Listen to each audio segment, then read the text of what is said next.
Inom tayo, guys. From the start of the postseason for that journey. It's not about those 42. We just want everyone healthy. Gardner calls for the screen. Continues down, kicks it out. Ball low, ball bounce. Back line at 4. That little push shot. That one goes in. A little more fluid than some of the others. We told you last year he is a classic overthinker. That is the last thing you want to be doing when you're taking a jump shot. Stay up the crossover. Carter moves the shot, stay rolling. And shot that goes. Richard never had that problem.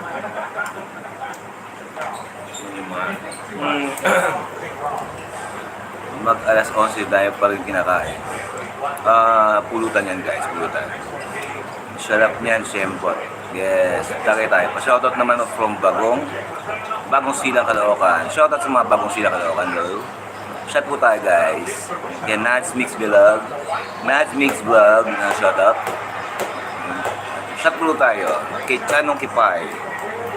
Dahil po ako kinakain. Yes, it's my first meal of the day.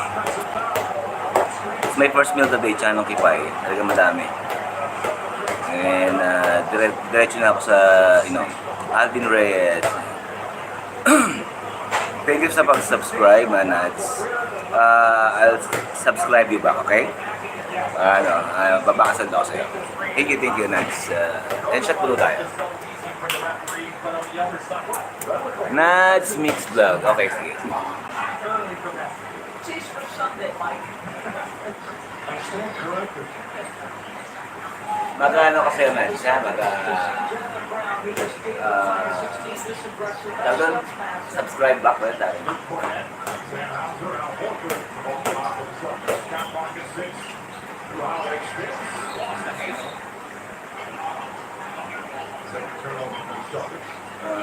Nads Mix Vlog. Second best in the NBA.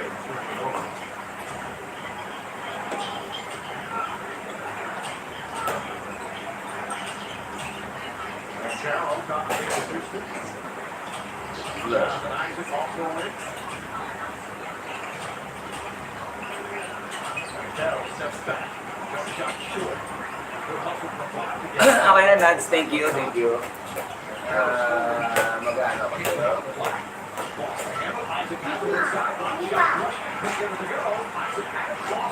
Babakas ako, Nads. Babakas ako, okay?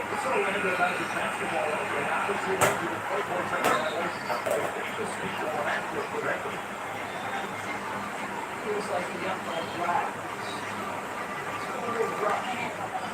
Moving fast. Great. We saw the extra effort on the block shot. And that's people think that ball is direct. That was the discussion about. Robert says this guy.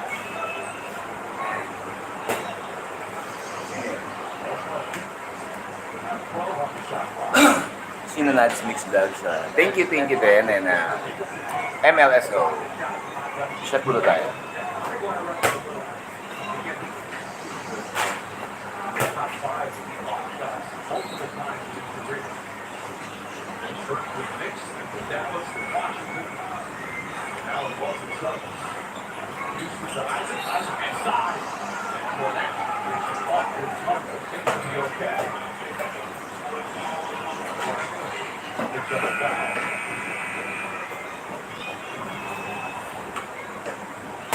Sample pick and roll. I like that because you probably could have called that on the ground.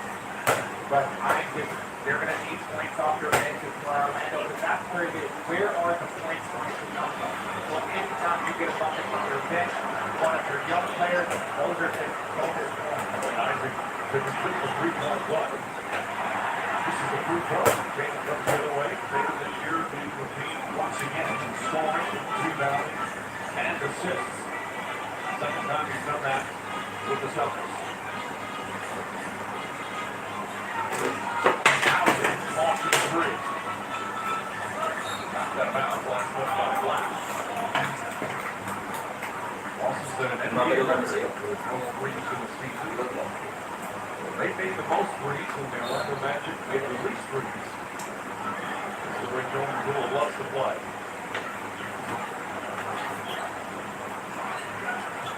Take him off the mat. And he's got it here on the layup for Dixon Taylor. Lead up to 4.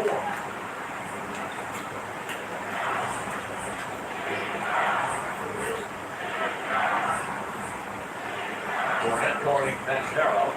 Steps back, jump shot. Some fool for Paolo Banchero. He's got 70 from the first. Lockton's got 70 from the first. That's only down by 2. Despite the running shooting start, Horford connects on 3. And that's just the count. You come, take off for Ziggins, you add Al Horford. This individual has had such an amazing career, but does all of the little things for this Boston Celtics team. They're also for block, keep it alive. Howard's making it the ball. Tip to Houston. He misses the layup. Another tip from John Holiday comes the other way. Holiday, baseline jumper. Houston comes away.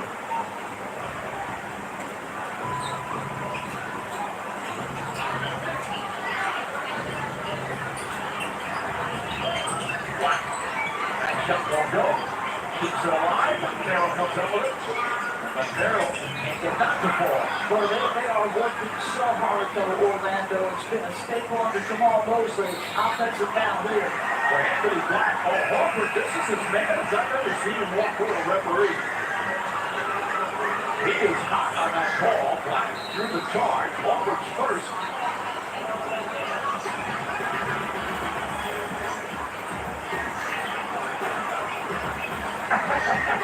Sorry, little fella. No, I was right. He was trying to get him off of him. That's good. You understand the call, but you might not agree with it if you're the Boston Celtics.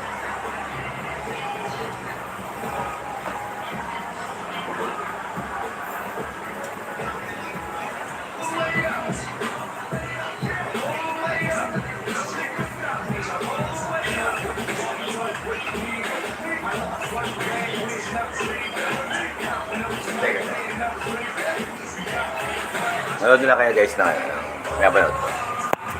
I'm watching an NBA.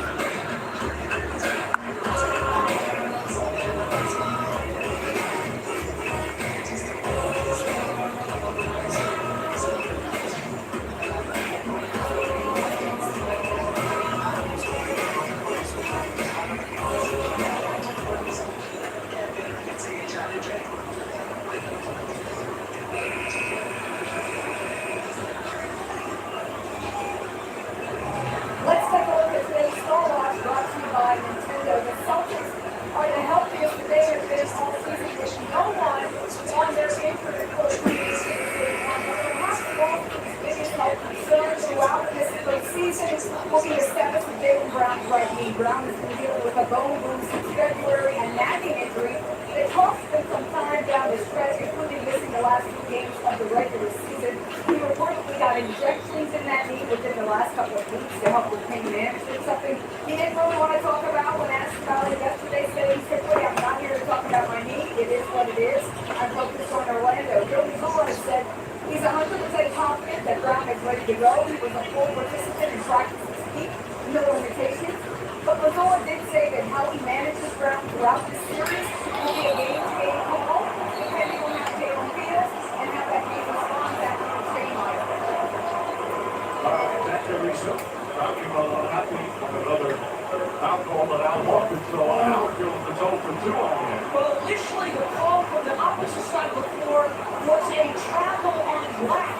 It's the near side official who turns it into a foul on Horford. That's how the crowd's reacting. Well, Black certainly traveled, but wasn't pushing for travel. That's what he said. Anthony's now pulling it.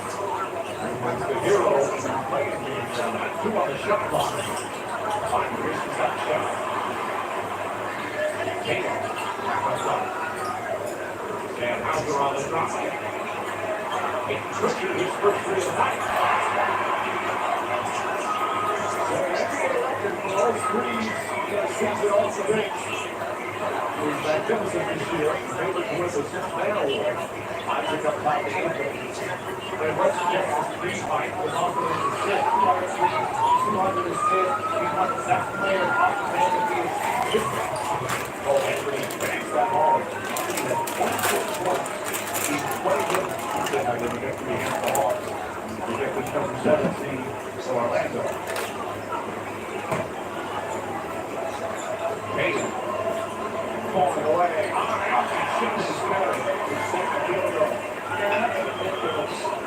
It's the second defender who comes at him that makes him change the trajectory of that shot. Isaac is big, long, and tough defensively at the same time. Celtics shooting 56%. You can lead by 8. About 4 seconds into the shot clock and a game clock. Wagner tries another one. That shot won't go. Sometimes he's so pronounced. It was his percentage, George, you mentioned it. His percentage his first 2 years, but in the last 2 years, you can see this steady decline. And also, not just his percentage, but his confidence in that shot. He'll play defense. Yes. I mean, he's smart, he's detailed, he's prepared, he's talented. It's not as, it feels like it's in his head. For sure. He's on the cusp of being an all-star. That's the host up. Shot off the first quarter. So game one for the Bucks and Celtics in Orlando Magic. Tatum.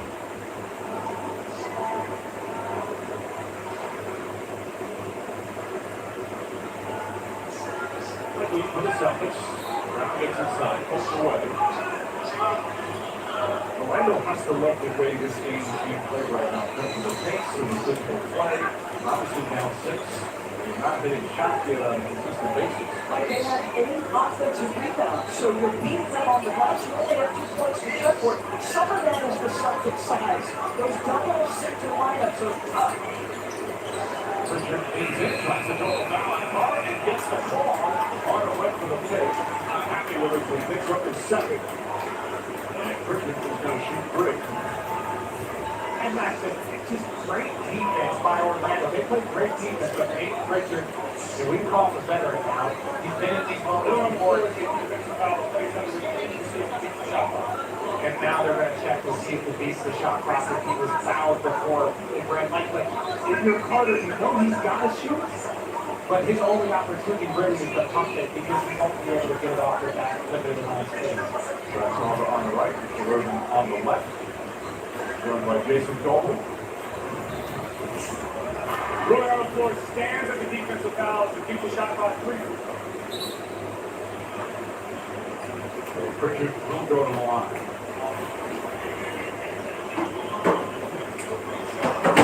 Zarba and Rosen and Dolan. We also need Ethan Taylor. Replay center officials in Secaucus, New Jersey. Scott Foxford to the Kennedy. Among the 36 officials selected to work the first round of these playoffs, which is an average of over 17 years of experience, includes 9 officials from over 100 or more playoff games, 2 new officials making their playoff debut. And that was cool, I thought, what Caitlin Bradley before the game when he went out to meet the guys. He said congratulations because it's a big deal, no matter how many years you get in there. It's truly an honor, not only to get the playoff, but based off your percent, right, what you get to move further, and then you get an opportunity to be a finals official. And that to them is the ultimate, to be able to referee those games, and really, they're all part of this journey in this league, so congratulations to all the officials. Well, Zach Sarver's been a finals official for years now. He's a perennial finals rep. All 3 free throws here from Pritchard. Celtics lead now 9, and it's the largest lead here in the first half. There's Cole Anthony. That's deflected by Porzingis. That shines once again. White and Pritchard. Pritchard stops, pops, and a hit. Pritchard nails the three-pointer. And the Celtics up a dozen timeout matches.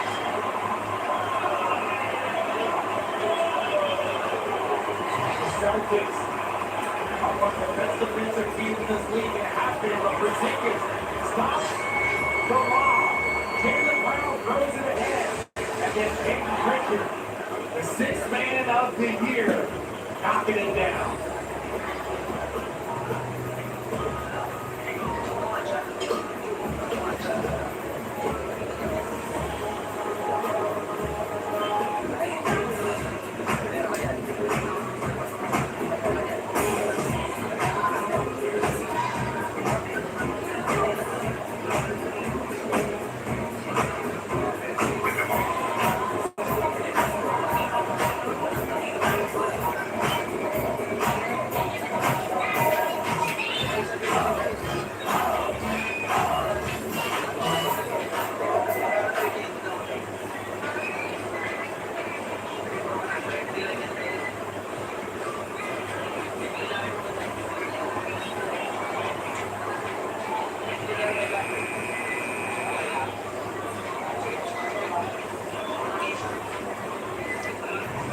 The assist to the game brought to you by State Farm TV. Communication on the basketball floor is always so important. Celtics spending double big. It allows them to play excellent defense. Poor decision by Cole to try to go over a 7-for-3 guy. Watch how quickly Al gives up this basketball. Nate Pritchard on the left-hand side of your screen. He's saying already, hey, deep light, I'm open. Derek's already recognizing, doesn't need to dribble, just gives it up immediately. Just a beautiful shot. And look, Al would have thrown it to Nate Pritchard would have thrown it ahead to Derek White. That's the Celtic offense. And also just the continuity of the roster. These guys have been playing with each other for a number of years. They just know each other's games and tendencies. Shot clock down to 4. Locker gets inside. On the Carter, Locker's got to put it up. And he puts that the ball. Rebound. Carroll catches.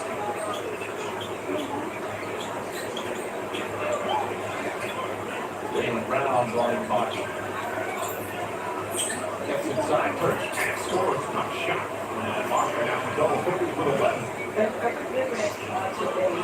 Every long-range shot's a miss for them. I'm not going to tell him it's not just, but I haven't gotten a clean into that area for this one. He's 4 from 4 mid-range. Walter 6 from 3. Porzingis, well defended inside from Montero. Montero is so strong.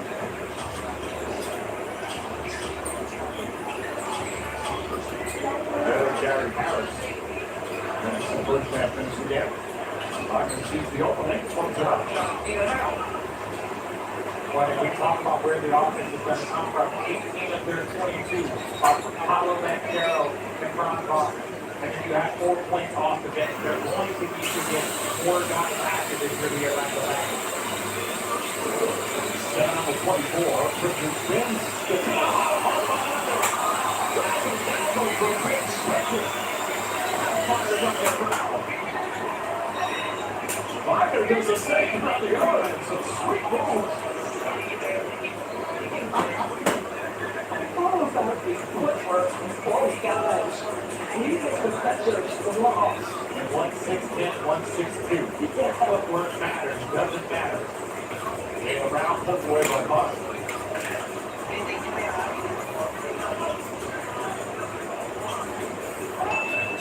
Now picked up by Cole Anderson. Stays inside, pull up jumper, Gerald.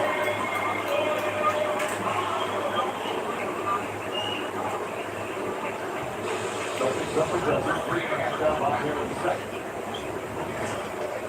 Boston shoots 54% from the field. Montero gets inside. Blocked for the foul. Porzingis pick up his first.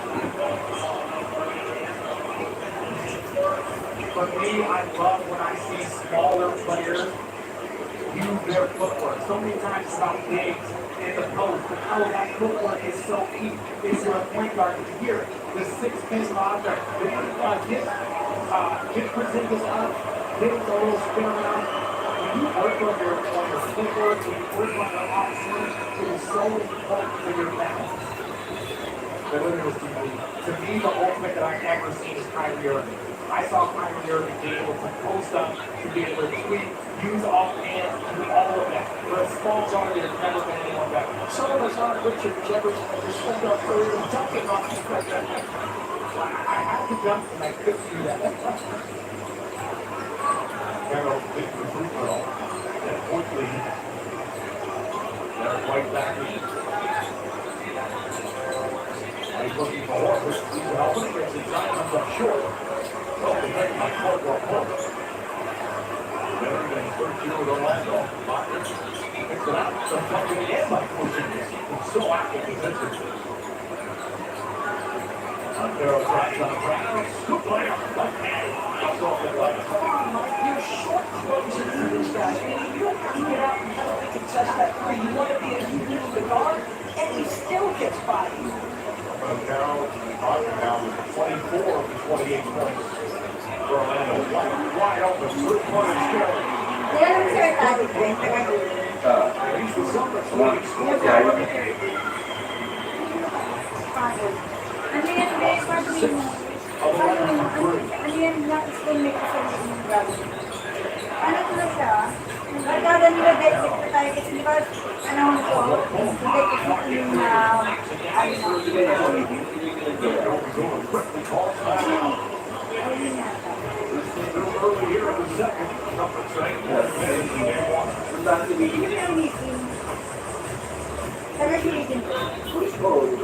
Pulis yun, kasaling player. Ano?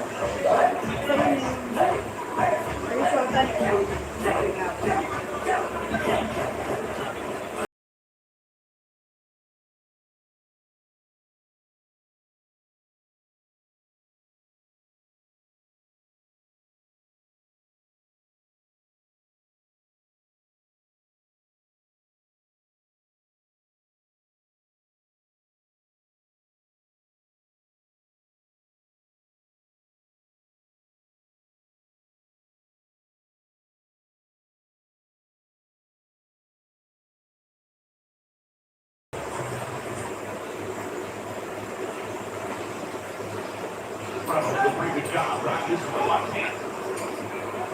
Corey Joseph pushing.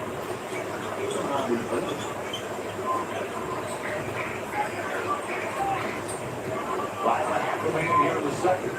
Catching out the pace they want here in this game. And Houston knocks down the 3. 9 straight points now by the Magic. And the Celtics lead cut to 2. They're going to have a chance. They got to shoot above their level. If they are bottom third, down 1-3 on the season, they increase that 5 for 14. Derek White tries to answer and does. White with 14 points here on the first half. He's 4 of 6 for 3.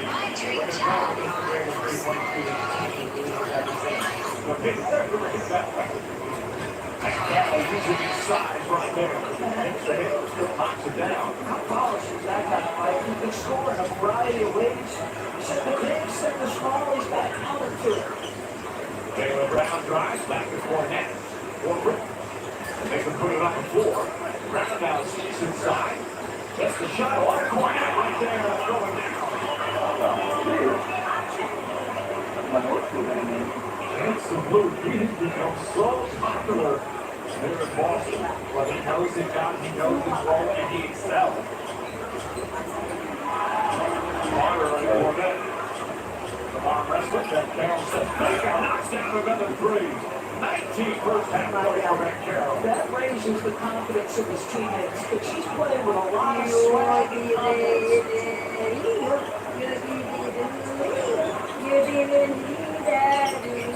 White.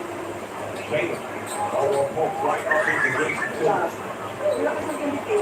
All-the-way shot.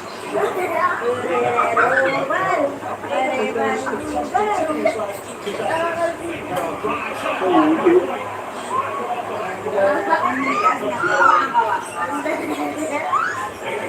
Lost it off his leg. What is the Orlando Magic defense is real. They are real.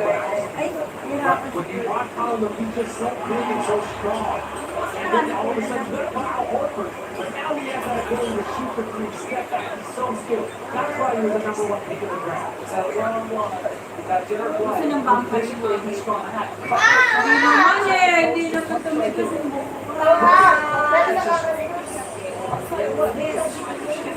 as long as that whistle ain't going, you're going to keep doing it. Carroll looking, splits the defense. Really lost the grip shot right now, down 6. Those are getting 2 fouls. It's not the corner up top. Here's the back shot by Tatum. 6 turnovers for the Magic. Jalen Brown goes across the lane. Layup short at the bottom of the rim. He just got too far underneath it. Carroll, nice save that time for Paulson. Joseph misses. Rebound on Isaac. Takes it back out. One more point will reset. They play hard. Randall crossfire on the board. And Carroll trying to spin it. Has to lift it up the shot clock expired. They can get more organized than that. They can get whatever shots touch you, Paolo, but collectively for your team, you have to get more organized to get better balance. Low scoring game. Here in the first half, Taylor wants it wide. Can't connect. And just 2 of 7 here to start. Celtics Naubos na naman yung ano ni Precious dyan, lechon. as we approach the Ano ba yun? Orno. Ano ba yun? game back inside. Corey Joseph puts that in the corner. Ball, that's the trade. And the Magic are three-game away. Magaling sa magtintan. Consider pa lang. Meron mga internet. Wala. Sorry na. Hindi sorry. Tama ka lang, hindi pa tayo yaman. Well, the Orlando Magic. Tama ka lang, hindi ka pa kanita. Post me up. Corey Joseph jump shot. It's good. Kailangan kami naman. Kailangan kami like, gusto nyo mga sigaw, hindi na ako. Hindi ako. Diba? Ako ba?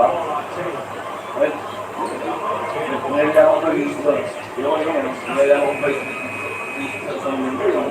Mga talaga sa pagkakira. Hindi sinusin ko. Ngayon lang ako mag-iisip ko yun. Nanilawis ko lang. Ayun sa'yo mga rin. Hindi ko sisibis ko ito. Bigas. Ngayon! Hindi ako sisibis. Kasi bigas nila. Di ba dati? Tapos hindi ba yung bigas mo? Kasi mamaya saka mo nakunin yung bigas mo. Baka may mga pulis dito, di makakulan yung bigas. So may kulang ako bigas. Ha? Pahiran sa pulang mo na yun. Got a little quiet here at the TV Garden.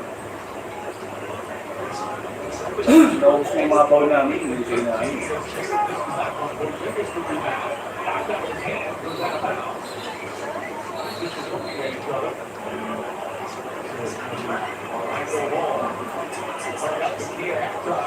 Ano yung laban ko? Talk about sending a message to Thunder today. Wow. Believe it or not, it's the first. We're on day 2 of the NBA playoffs. That game was closer than it looks like.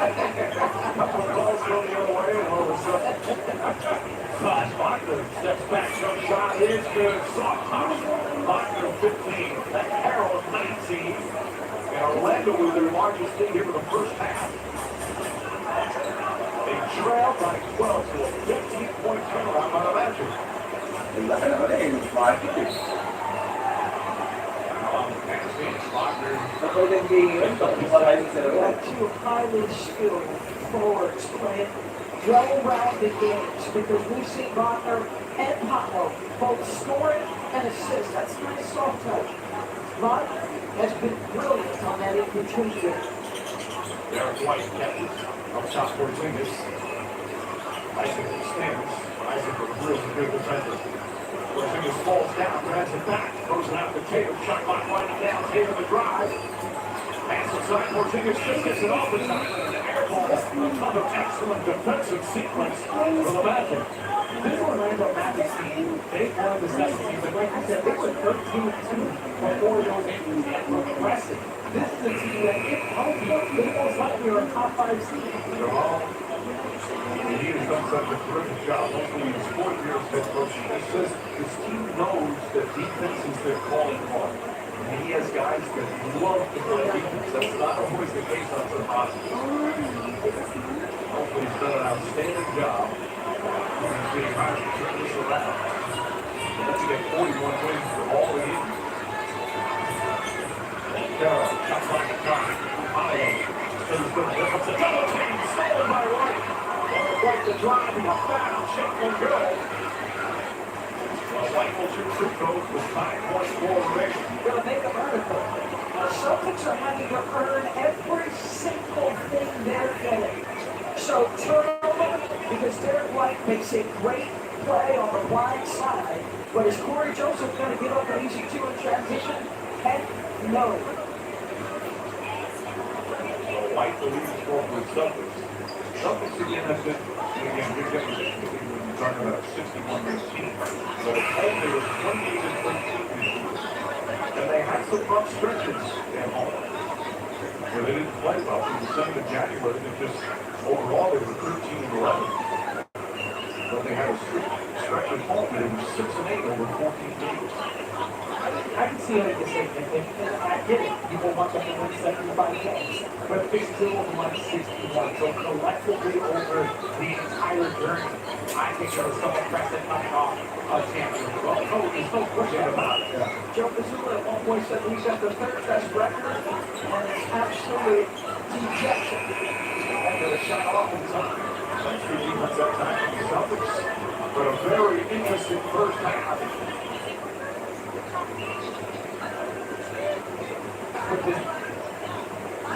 We've got to be smarter knowing who we're closing out to and where this is on the court. All right, well, they have responded all season. Devastating injuries to their star players. And here they are battling game one against the Celtics. Wagner way too strong off the glass. Holiday comes the other way. Porzingis thought about a three. Taylor has the mismatch against Joseph, who's game but much shorter. Which team is going to settle in first? Which team is going to have to call a timeout first here in this second half? Well, Carter can't get it. Tatum the rebound. Jalen Brown and Mike Dunn come Jason Tatum. Make them call it. I'm going to say, again, this physical defense of the Orlando Magic has had an impact for sure. Brown tries to Brady. But they have the ability to run you off the line and then still get back at their current rotation. And that's about effort and communication. No team better in the NBA than the Magic. Defending the three-point, which is finally with his NBA. Although it won't go to hit. Who's back ball against the Celtics. Jason Tatum will pick up 2 sets. Well, and that's the double boxing and styles makes fights. You have the best team in the league defensively and running teams off, and then you have the greatest three-point shooting team that we have seen statistically in league history. So it's a balance and a fight between who can impose their will on the other. Sweat off the court. Notice will lift down.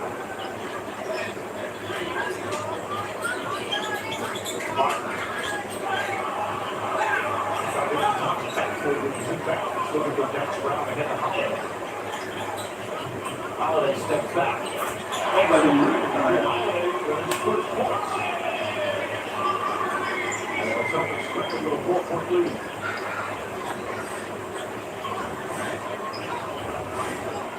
Down the game's leading score, 19 in the first half. Holiday all over him. Porzingis third half, ball pushed away. Here comes White.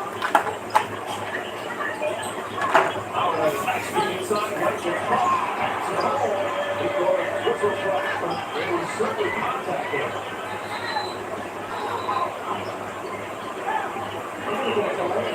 Yeah. Let's see if there's enough. Non-whistle. I like the non-whistle. I'm more concerned with Neil Carter right now. What is he doing? He's had some mistakes for a player that fits this league. And I just need to see more impact. Not 8 rebounds, but there have been some defensive mistakes, some early miscues. He's got to be one of the guys that can depend on consistent. Wagner gets inside, laying and shooting. He's got an excellent handle for a big man. Unbelievable handle, but great timing. He can quick shoot somebody who's got more size. Derek White.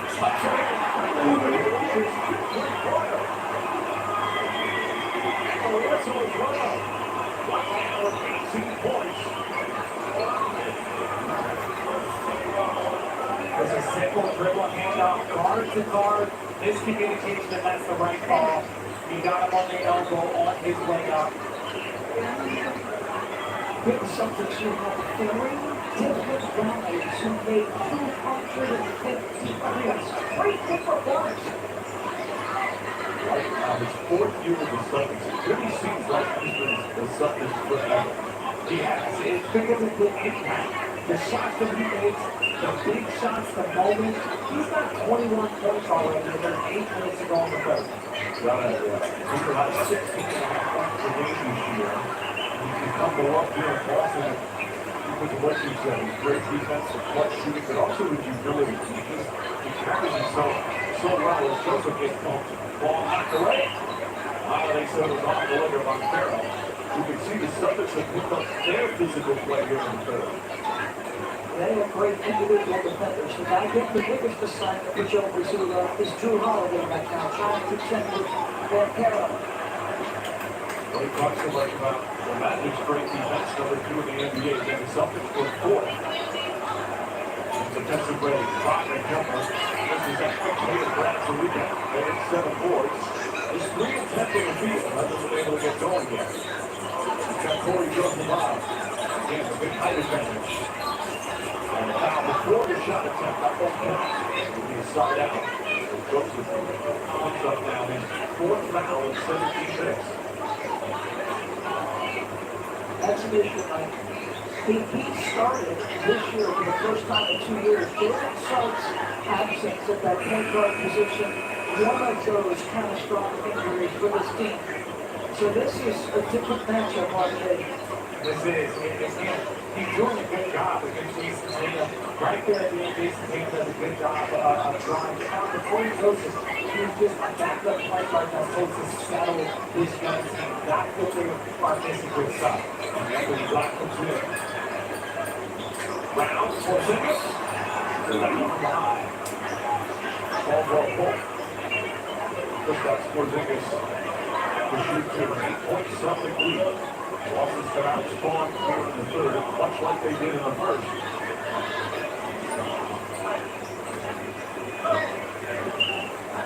Lakers average 9.5 per game. So far tonight, 4 points, 4 boards. And the short there, so they play a schedule brought to you by Avis. Game 2 tonight, couple of game ones. Cleveland hosts Miami, Houston hosts Golden State. Game 2 tomorrow night, Knicks and Pistons game 2. Denver, Clippers game 2. Team winning game 1 in both those series. Clippers once again.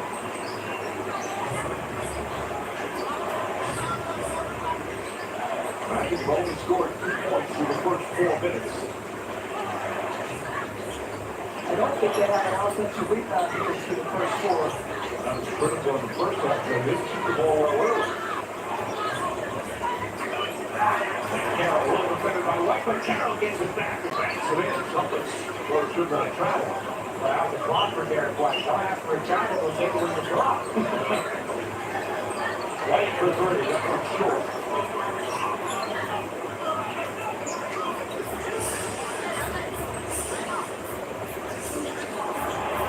That's what Holiday does when he's in the 20s. Holiday's flying top of the awesome experience regarded by Drew Holiday. Not one that people covet. It is difficult. Again, if you wonder why did Drew Holiday guard the Holiday, because when he's out on the perimeter, this is advantage Drew Holiday. So not only does he get the stop, but then he's just going to do it all himself. Pick it up, look around, see, hey, there's nobody around. Let me knock this down. That is the difference.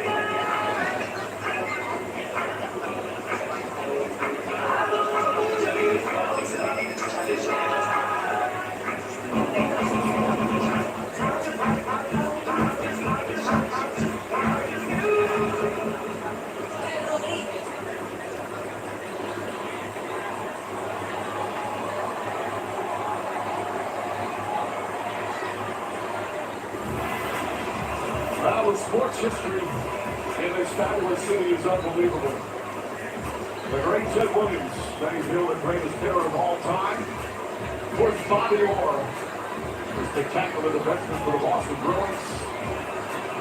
Brett Auerbach, enjoying the afternoon outside. Of course, it's Brett Auerbach court here at the TD Garden. And of course, an 11-time champion, Bill Russell. Boy, talk about college figures. Barker has it. Carroll back again against Howard. Top shot. Let's go. Rebound. Ripped out by Tatum. Drew's making a difference. Defensively, obviously, absorbing that matchup. But no offensive rebounding yet to this point either for Orlando. Shot on goal. Wagner of the rebound. There's no question the Celtics win the match. That word is popular today. Physicality of Orlando. Well, an untapped resource is what Joe Mazzulla thought he found when the Celtics signed Drew Holiday. The number of different assignments he could take. You wanted to guard a small out front to change up with his point of attack pressure? I can do that. You want me to guard this guy 6'10", however much Richard thinks he weighs? I can do that too. He's really remarkable defensive. Wagner pass to Bucket. Porzingis has done a number of those. White is double teamed. Foul ball. And blocked. Picks up his first. So there's 6 points to go here. We know so they don't score in Bucky. They shot the ball well tonight in seconds and getting second for 20 from 3. But they've got to keep that lead to the Celtics. You don't want the Celtics to get out 16, 17 points. That is just too much more. Ball guard the team. Tatum gets inside. Left-handed switches. Can't get it. Carroll rips that the rebound. He's got 9 of those to go with his points. He's always missing a sweeper. First out before Porzingis lost it on that play. Anthony Black left wide open and hits the three. Black with his first points. He's had an impact of the game. I don't know what size that is. Going through the false timeout. Porzingis will retrieve his sneaker. We'll take a break. Third quarter, game 1, 7-point lead for Boston.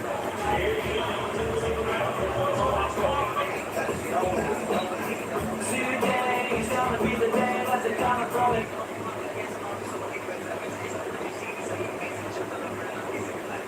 16 rebounds in game 7 loss. On the road.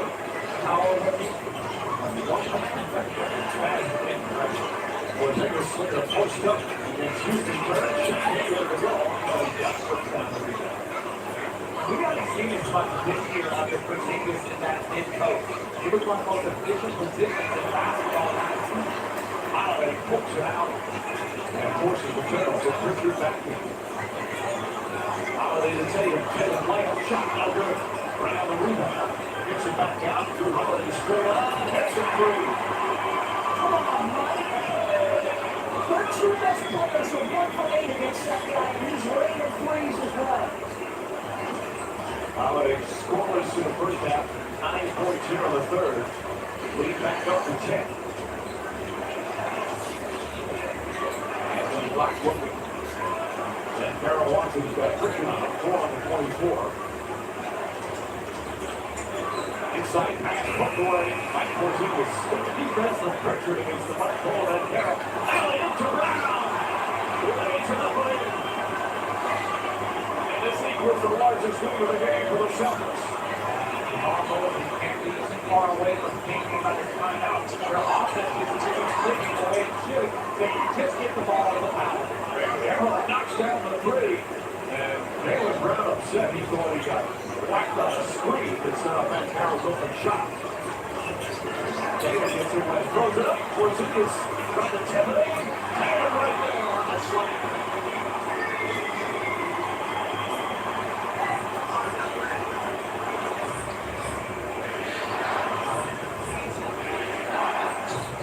Carroll tries another three. Brown's in and out. Jalen Brown the rebound. That's 10 points, 5 boards. Better dribble. Action in the paint. Brown shot won't go. But he got fouled. He's 5 boards here tonight.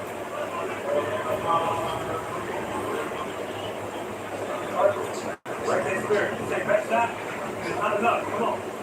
Say best shot, it's not enough. Much more physical here in the third quarter. Sure. His first free throw attempts. Defense has been strong for the Celtics. My dream job, Myers. Already.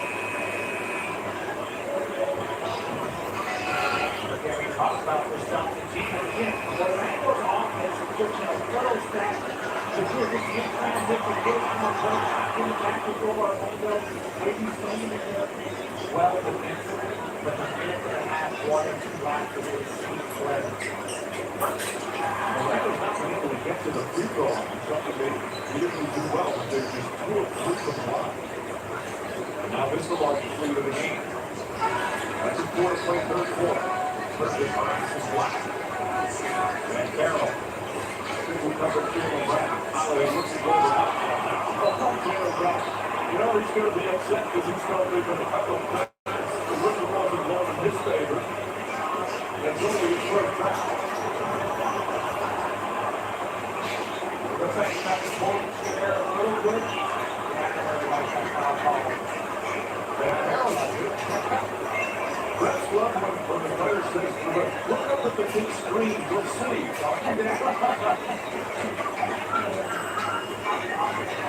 Carroll double team, gets away, layup, comes up short. Isaac trying to come up with it, Porzingis does. And comes Howard. Howard to Tatum. Tatum on the drive, gets inside, lays it up, and it's timeout Magic. The lead is closed to 15.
Celtics request for back-to-back titles on the way into Game 1 of unbelievable memories. Last year, the 2024 NBA Championship all came together. Even though they only lost 3 days, there were a lot of tough matchups. They were 16-3 on that finals run, moving 7-1 on the road. This is Jalen Warren, what they hope is a long run once again. The last 3 champions in the NBA. 2017 and 18 Warriors, the last Celtics team to repeat 56 years ago. No Russell's final season. What do you remember about that season?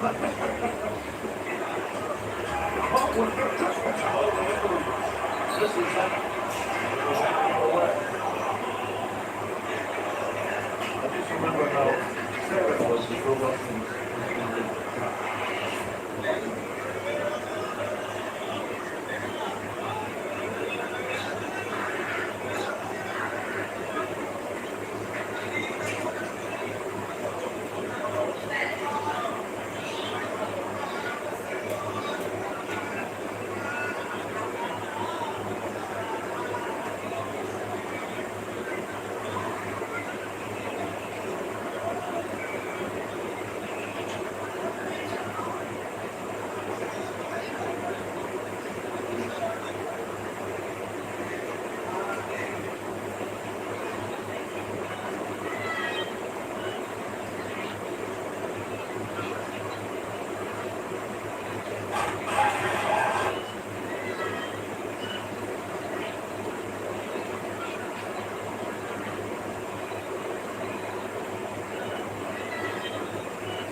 6 at home. Best record in the league. Here's Jonas Alexander missing a three. That is best season arguably for three. That's no good there.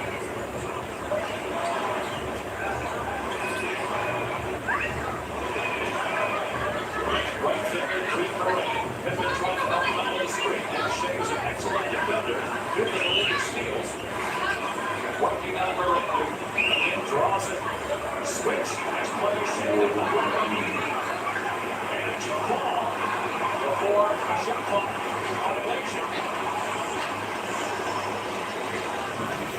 This is a great delivery by John Morant. You see, even with the switch, seals Shea, but able to still stay with the play. Get a piece of that basketball for the night. See how much time they put on the clock here. Just 0.7.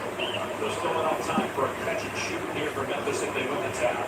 And you would expect they would, but Shea's a pretty good leaper. But giving up about 8 inches to 80.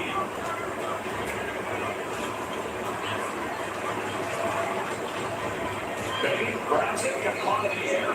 But the finish by Jalen Williams is the force that pass instead of a shot from Baby. Such a perfect sign if you're aware that OKC has the defense. A lot of guys weren't going to be that aware to get out and contest that. But Baby would have gotten that shot off. I don't think that's an easy shot by him. So he would have gotten that up on the glass and the rim gets you for an offensive rebound. That contest forces the violation. Second postseason appearance for Jalen Williams. Played in all 10 games that underplayed the postseason last year. Averaged about 19 points per game. They were the number 1 seed last year. The youngest team ever to get the 1 seed. They're the second youngest team ever here in 2025. Only behind the group that did it last year.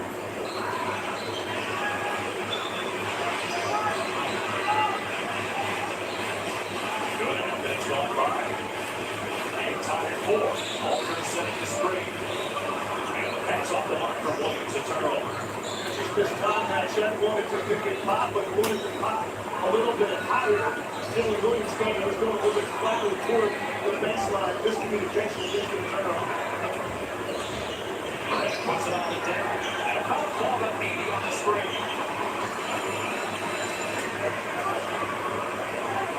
Well, this is a factor and will be all day because you need to set good screens against all of this ball pressure. That time, he didn't really have a great angle initially. Slid a little bit and picks up an offensive foul. Back-to-back turnovers by Memphis. And a foul call that arched down over the back after this by Aldridge. That's the first foul on the Thunder.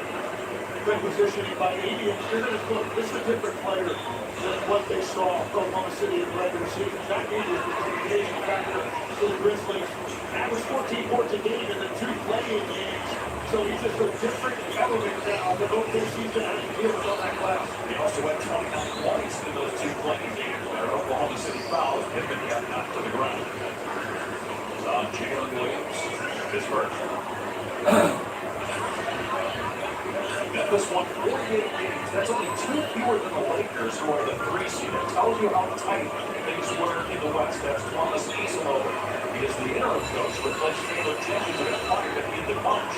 Bryant drains a 3. That's a great sign for the Grizzlies if a 30% three-point shooter can make good. One of the 2 things that are going to be crucial today for Memphis: ball security and three-point shooting.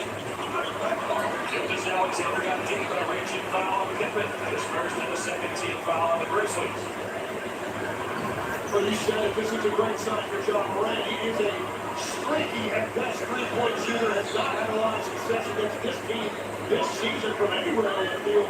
He shot it that step into that one with great balance. This is what Shea does better than anybody. Gets a lot of big free throws. Led the league in free throws made 90%.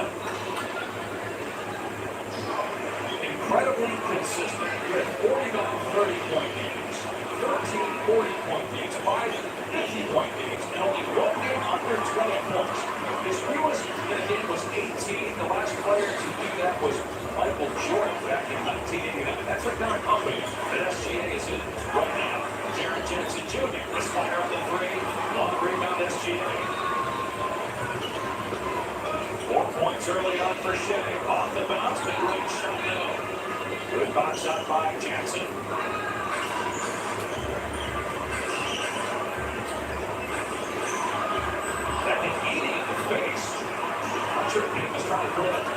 He was trying to get that front square to Dickey, and he unfortunately got that one right off the right side of his head. Arnstein with a foot. He's got that foot game down pat. And Oklahoma City with its first win. First chance to watch him release the dogs. As I like to call it, so soft. He has perfected that 10-foot push shot. That's a great description. Had not heard that well. Here's Murray. Thought about it. And Jalen Williams, an excellent defender right there. Best defensive team in the league this year. Oklahoma City. And right on cue, the deflection by Arnstein. Jackson was open in the corner. It's not great. Turns away. Around. And a home run coast to coast. Missed the shot. Bodies hit the floor. Under center. No good on the triple try to rebound in. Incredible reaction by Chet Holmgren on that block. Alvarado behind the back. So quickly to Edey. Chet Holmgren, one step, he was into it and turned back around. Edey got position to the line. That time slams it home. Good look on the dunk down by Jared Jackson. And you can see early, Edey already with 3 touches in the paint as a dive that he wasn't getting that many opportunities when he played the regular season. Fair ball by Williams, but Dort got the offensive rebound. Now Dort. There's a three. Career here for Luke Dort. And 3 points shooting. Thunder by 2. I know how good he is as a defender. He made 173, shooting better than 41% from out there. All right, double. Dort hits the dip. All right, top shot. Good defending Dort. Williams to the open floor. Goes through the line. Puts it on the net.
Well, you end up with the number 1 defense in the league. It was a great pursuit. You see it right here on the far loose court.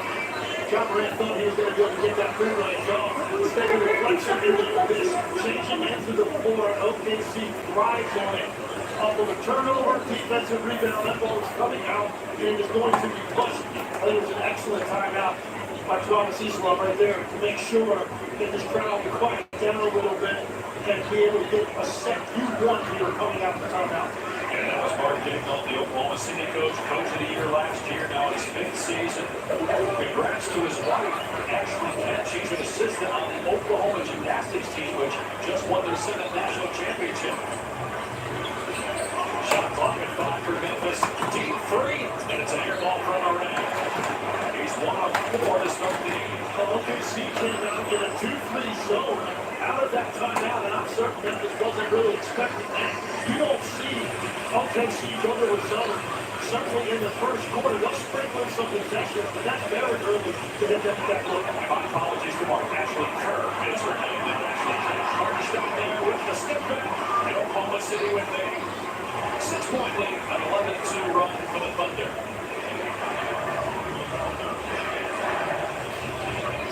The double bigs for Oklahoma City give offenses so much trouble. Nice pass by Morant to Concho.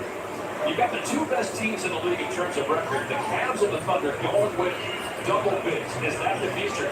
Well, listen, a lot more teams are doing it, but you better make sure if you're going to do it, as Hartstein hits it with another floater, if you're going to do it, you better make sure you've got great versatility. You've got to defend on the perimeter. With 4 teams do.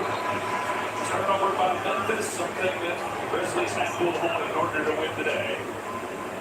They had 19 turnovers in their loss Tuesday in the first playing game against Golden State. Yeah, this is the shot I think more and more bigs need to start to emulate. It's going to take a lot of practice, a lot of repetition to develop that kind of touch, but you can see the number of shots Hartenstein can get off that a lot of bigs can't because they've got to take it all the way to the rim. Jackie McKinney for more. Guys, Hartenstein says he has his father to thank for helping him perfect his unique push floater. His dad was more of a guard when he played basketball, so he trained that day to consistently work on his touch. Hartenstein said the push floater didn't become a signature of his, just like that's the lead. With guys being more athletic and taller, he said it's an easy shot to get on over top of his fingers. It just feels natural at this point. And hard to defend, even when you're about a foot taller than the guys we just saw there, with Morant able to put that one up and in over his outstretched arm. Hartenstein on his 16th took a while to find a home. He had it with the Knicks, was there for a couple of years, and then signed with the Thunder in the offseason. 5 points for Morant, Shea Gilgeous-Alexander with 4. Contract's great, no good. And Hartenstein had it knocked away, but out of bounds off Memphis. Even with $1 million with a perfect bracket. Here's playoff head to the NBA Different Bracket Challenge, presented by Extraordinary chance to win big. Play free at NBA.com/bracket or on the NBA app. So far, the leading scorer for Oklahoma City is Hartenstein with 6. Shea 1 of 5, 0-2 from 3. 4 points, 2 assists. North faked the launch and called for traveling. After the pump fake. Yeah, he wanted to shoot that three, but that's the length of Santi Aldama. I think came into effect there on the closeout. Then he would reconsider it. And then when he tried to put it down, he shot into his feet. Inside 4 minutes to go. Here in the first quarter, Memphis with the ball down 4. Morant got the defender off his feet. Another floater off the front. He took the lead, he left it short. Walter penetrates, attacking Bagley, stripped by foul call and Conchar to the region.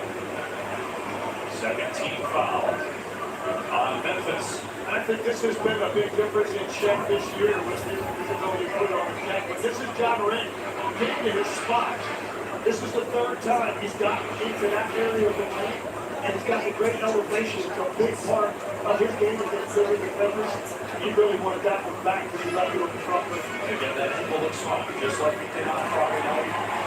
Fortunately, there were another Jackson stick before that Friday night game. He was not only 3 or 4 for this game, but looks explosive so far, with just 2 of 6 from the floor. Meanwhile, the Thunder making substitutions, as they often do. They're relatively deep as Caruso checks in. Excellent defender. And Jordan takes in. Yeah, what was the dominant better in the lane to be in the lane against the Thunder because their guards fight so hard over the top of the screen. So you're able to get in this lane. What OKC is special is that next line of defensive play that they attack driving lane and just close out the shoot. First points for home field is over 3 from the floor. Memphis going with a smaller lineup with Marvin Bagley, the former number 2 pick. In the NBA draft in 2018, plays the 5. Aldama missed the tip and beautifully done with the left hand. Is now passing home. That's hand tip there by Aldama, who really barely had come down and got that second jump off so quickly. Step back 3, too strong by Shea. Over then, Boston, another Memphis foul. Santi Aldama finding that first look difficult against OKC, as you often do, but stay with it and good things happen. Memphis playing tough here early at OKC.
Oklahoma City. Time for the AT&T Connected Camp. That element to OKC's offense they didn't have a year ago. The ability to screen for a big and then get to those open pockets in the middle area of the floor.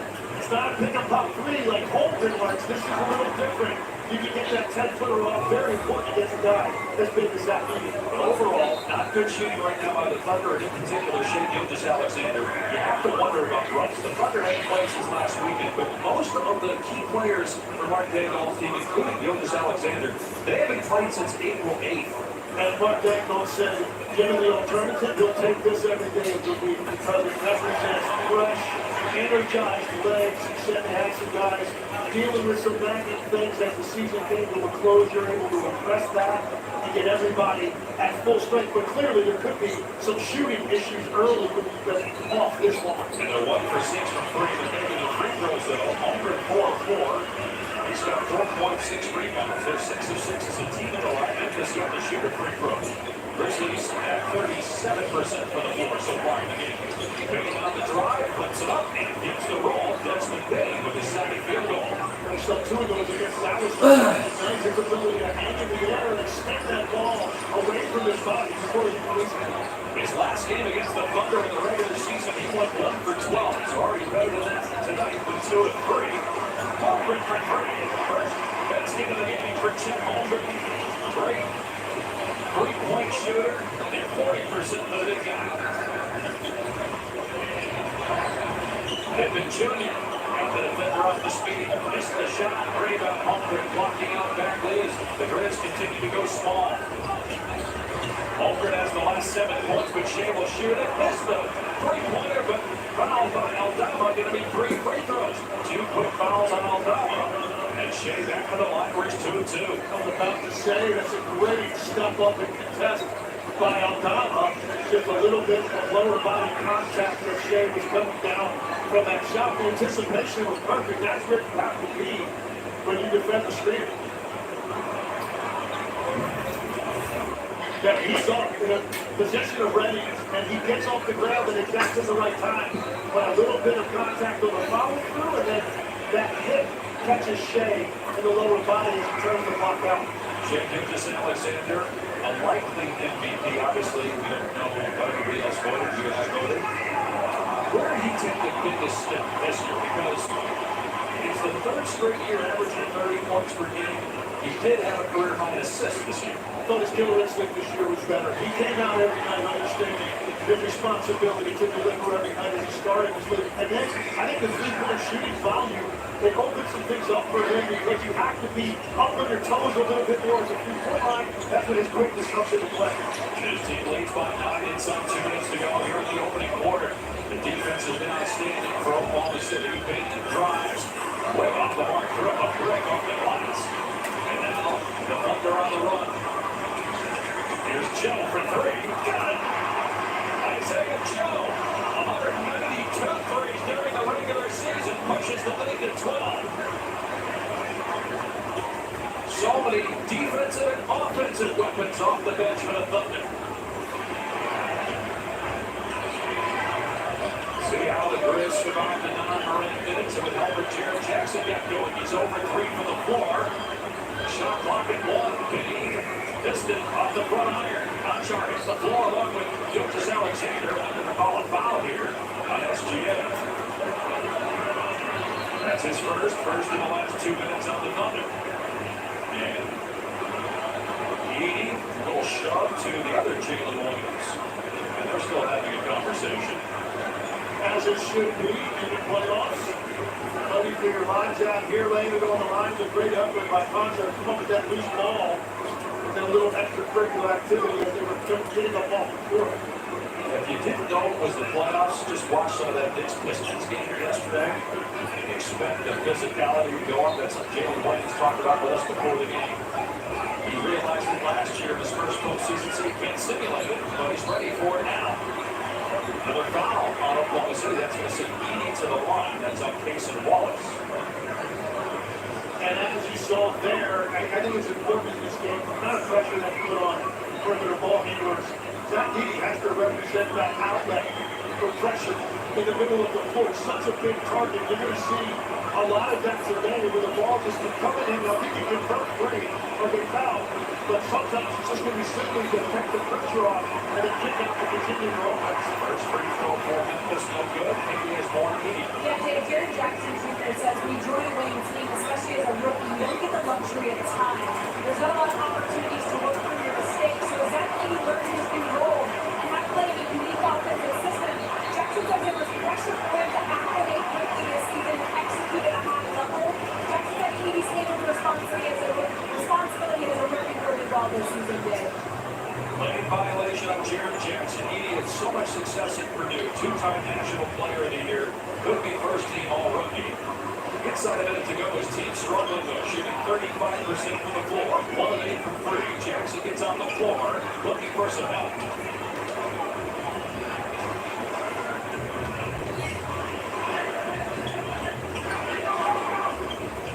Spot on 3. Benny hits it.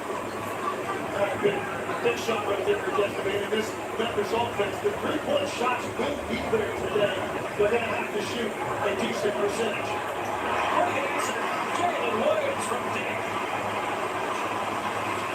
40% three-point shooter during the regular season.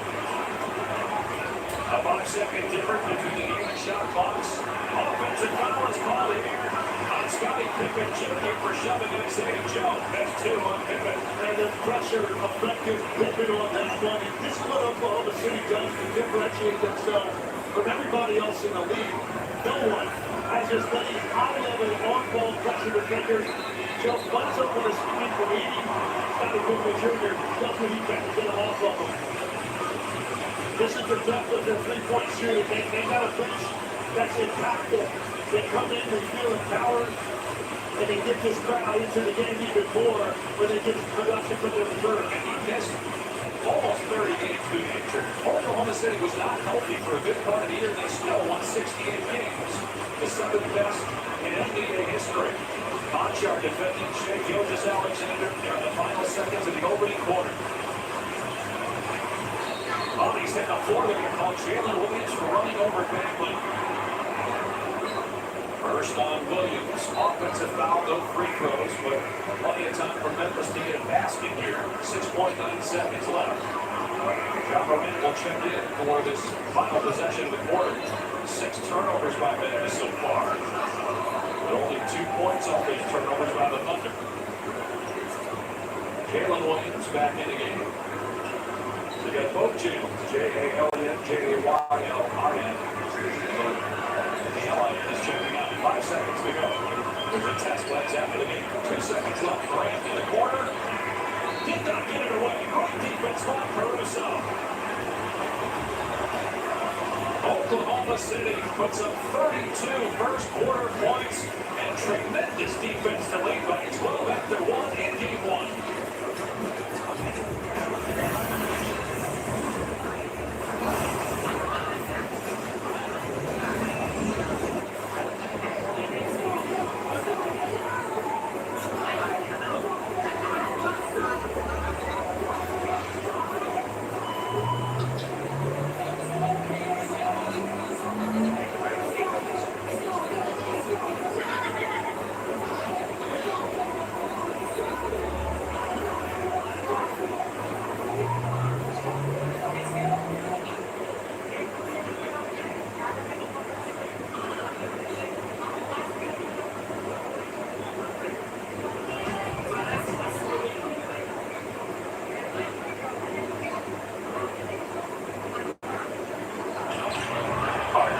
Williams, just beautiful basketball right now. Playing catch in the backyard.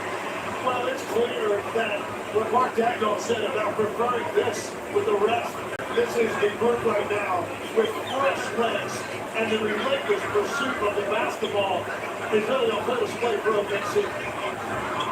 Rest over rust for sure. Right foul, 20-0 run by Oklahoma City right now. Morant will go to the line. Mason Wallace commits the foul, his third. Yeah, 16 assists on 20 field goals for OKC. That's just elite level ball movement. Everything they're doing, just one step ahead of the defense. The overplayed back cut with pressure on the defense. One more pass for a little 6-footer garbage time.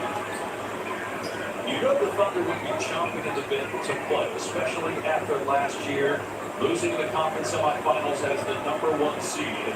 But with Memphis playing a couple of games this week, Tuesday, and then on Friday, any thought that Memphis having played recently?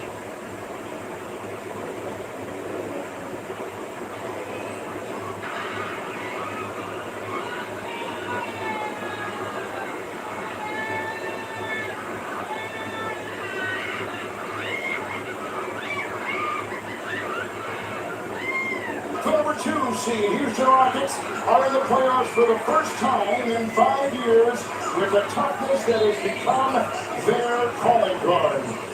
With 5, with 4, to his left for Shannon, and contested rebound. That's up, and that's good. It's 2 rebounds. Here he goes. It's a bubble off the place. Here's a man down the lane, right hand left, no, the tap up is there. That's Steven Adams. It's down to a 4-point game. 72-68. 25-6, rock and run. You don't get rattled at the runs. You understand it's a 40-minute game. Playing relentless, physical, tough basketball. You just kind of got to stick with it. The composure matters because then you make plays on the stretch. Whether it goes your way or not, you kind of rely on that. It's a Bring it up! Curry with a triple! Curry doing Chef Curry things here. He attacks the left corner to Moody. The 3 balls up and good. Moses Moody.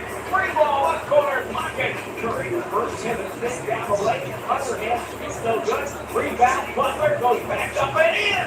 Our defense is excellent. We just held the team to 85 points on their own floor. That's what the best players usually do. It's about slowing the game down, having the presence, and the nature to compete and win games. Shot clock is down to 2. Butler will hit! Not 1, but 2 closers on the same team. Took Gatsby down, goes all the way up, flipped it up, and it was Brooks Drake all over him. The shit goes stolen by Butler. Draymond gets it out, let Butler break away. 2-hand slam, say good night in Houston.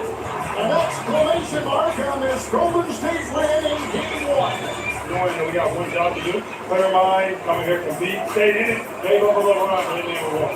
And the Golden State Warriors are going to win it by 10 in Game 1 over the Houston Rockets.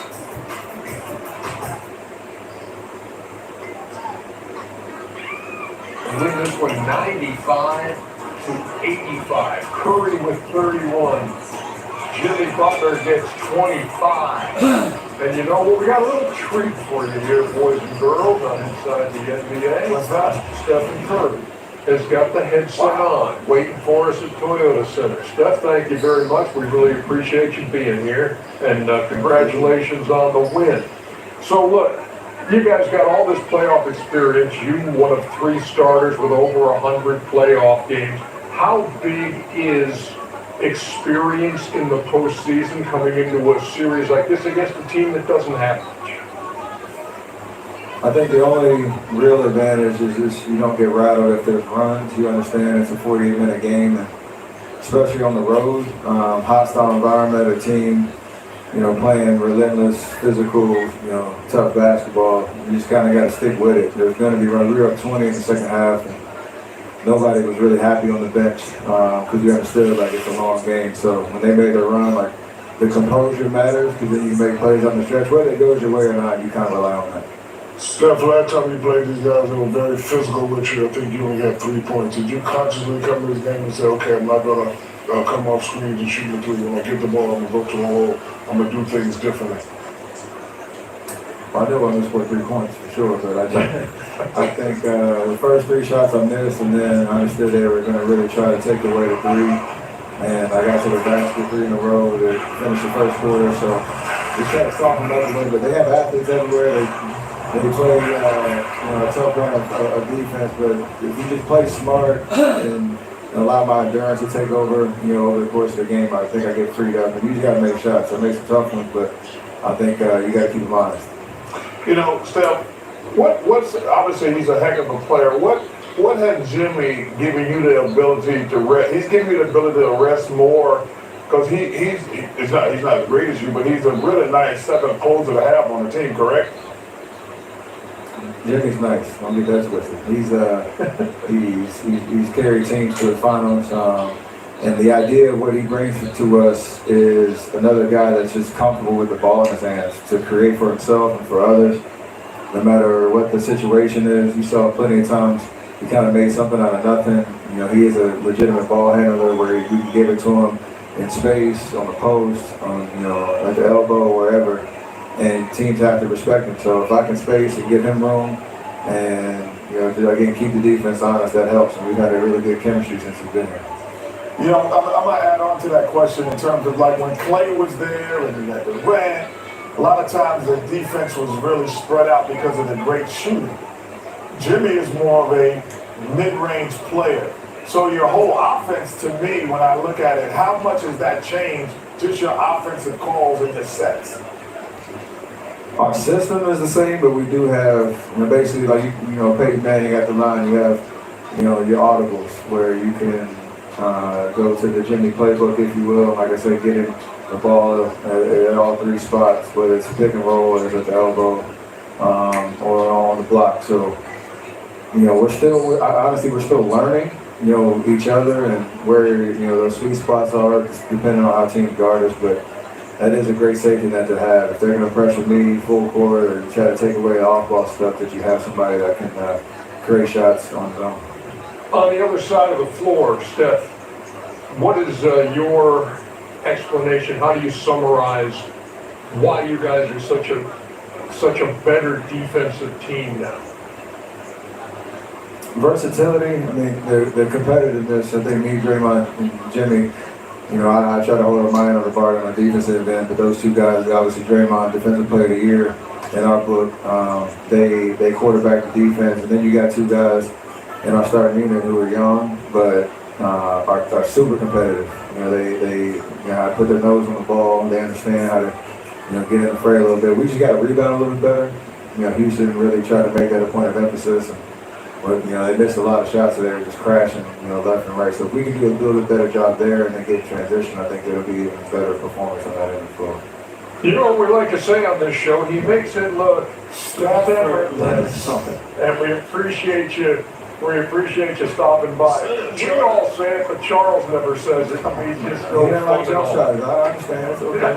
Hey, you dumped me last summer in Tahoe with that little Olympic stuff, right? I'll see you this summer. Hey, don't worry. I'll be there for the next 10, 15 years. I know I'll see you there. Perfect.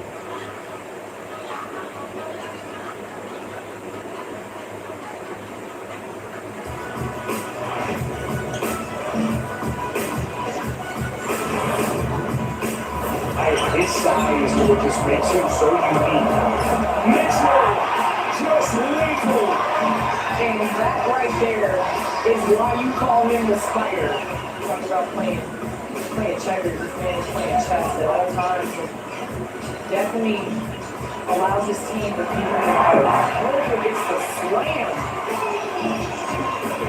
Talk about an X factor in that Atlanta Hawks overtime. He made almost every single play. Mitchell, looking like the old spin cycle. And Mitchell went out here for Miami. Right here, not the Mitchell.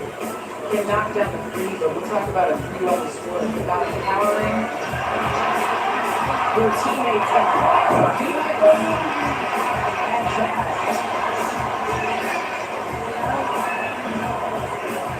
Right here, Donovan Mitchell. Denying Mitchell on Mitchell Prime, the ball back, slamming it home. That right there, to talk about the ball touching paint. By a limit in the paint. There's taking on all colors, and he's got a chance at three. And listen, you don't average 29 in the postseason just taking jump shots. Here's DeAndre Hunter. Good season trade, way to get line. Mitchell with a thorough stick. He's got it all going. Hyping the crowd up. Right here, Duncan Robinson does his job, forces Mitchell into the tower. Yeah, 9-point game. And Dan's going to bring that to his time. He's going to have to take that fadeaway. They're willing to give that up. Mitchell, basket. Oh my goodness. You see Spider Mitchell taking it to the paint. Little impact. I got a triple clean. A little right here, finishing with the left, a la. Hero shot clock is 7. Nice look inside, but it's broken up by Mitchell. Multiple shooters now behind Mitchell. Hesitation, maneuver. My goodness. Timeout Miami. Hero shot clock is 7. Nice look inside, but it's broken up by Mitchell. Multiple shooters now behind Mitchell. Hesitation, maneuver. My goodness. Timeout Miami.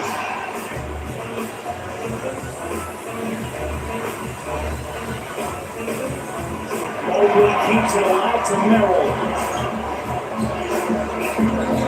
Here comes Mitchell to the corner. He just keeps on coming for Cleveland.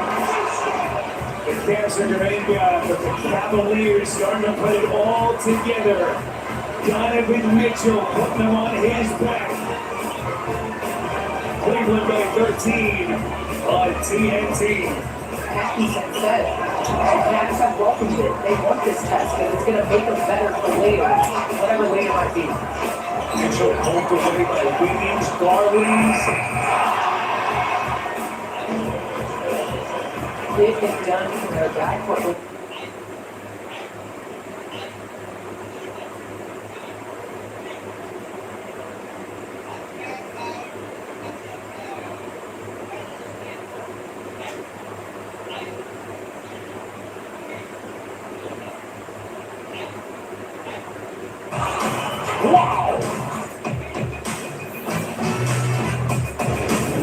The Road Warriors, the 7th seed out west, go to Houston and get a win to start the playoffs. Welcome to Playoff Central Live. That's the champion, Dan Green. That's the All-Star, John Wall, and another guy, Chris Miles. And when we look at this game, you know, John, something you pointed out early on, you said Golden State Warriors, that experience, it's going to set in. They went on that 24-7 run in the second quarter, only allowed Houston to score 13 points, and that feels like really where the game is won.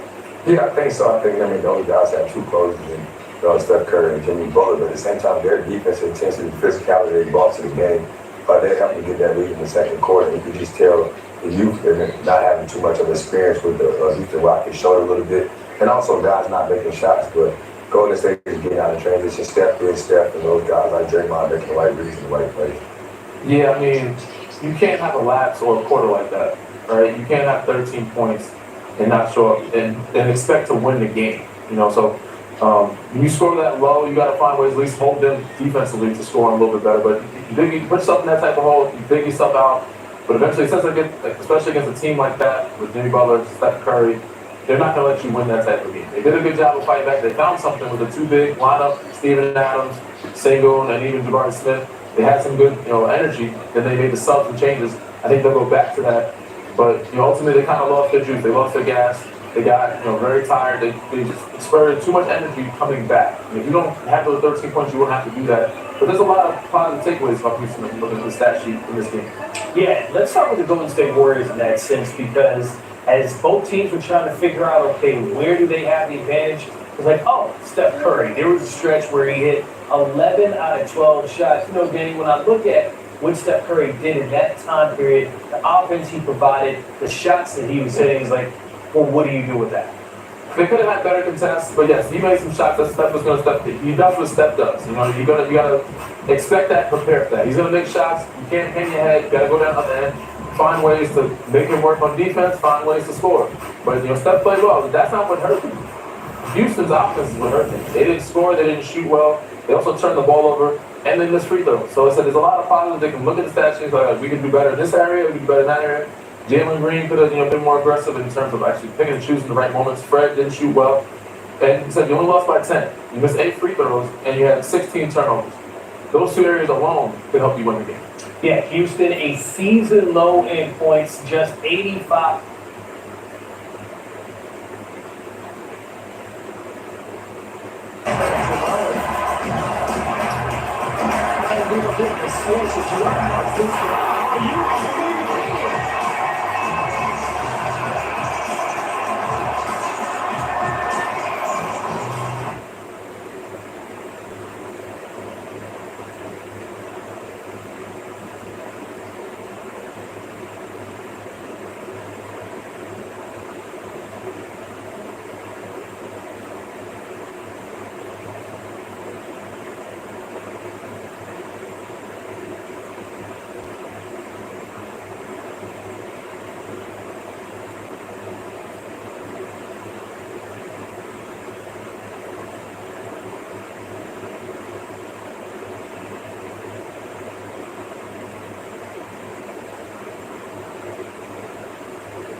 content right here on NBA.com and number 10.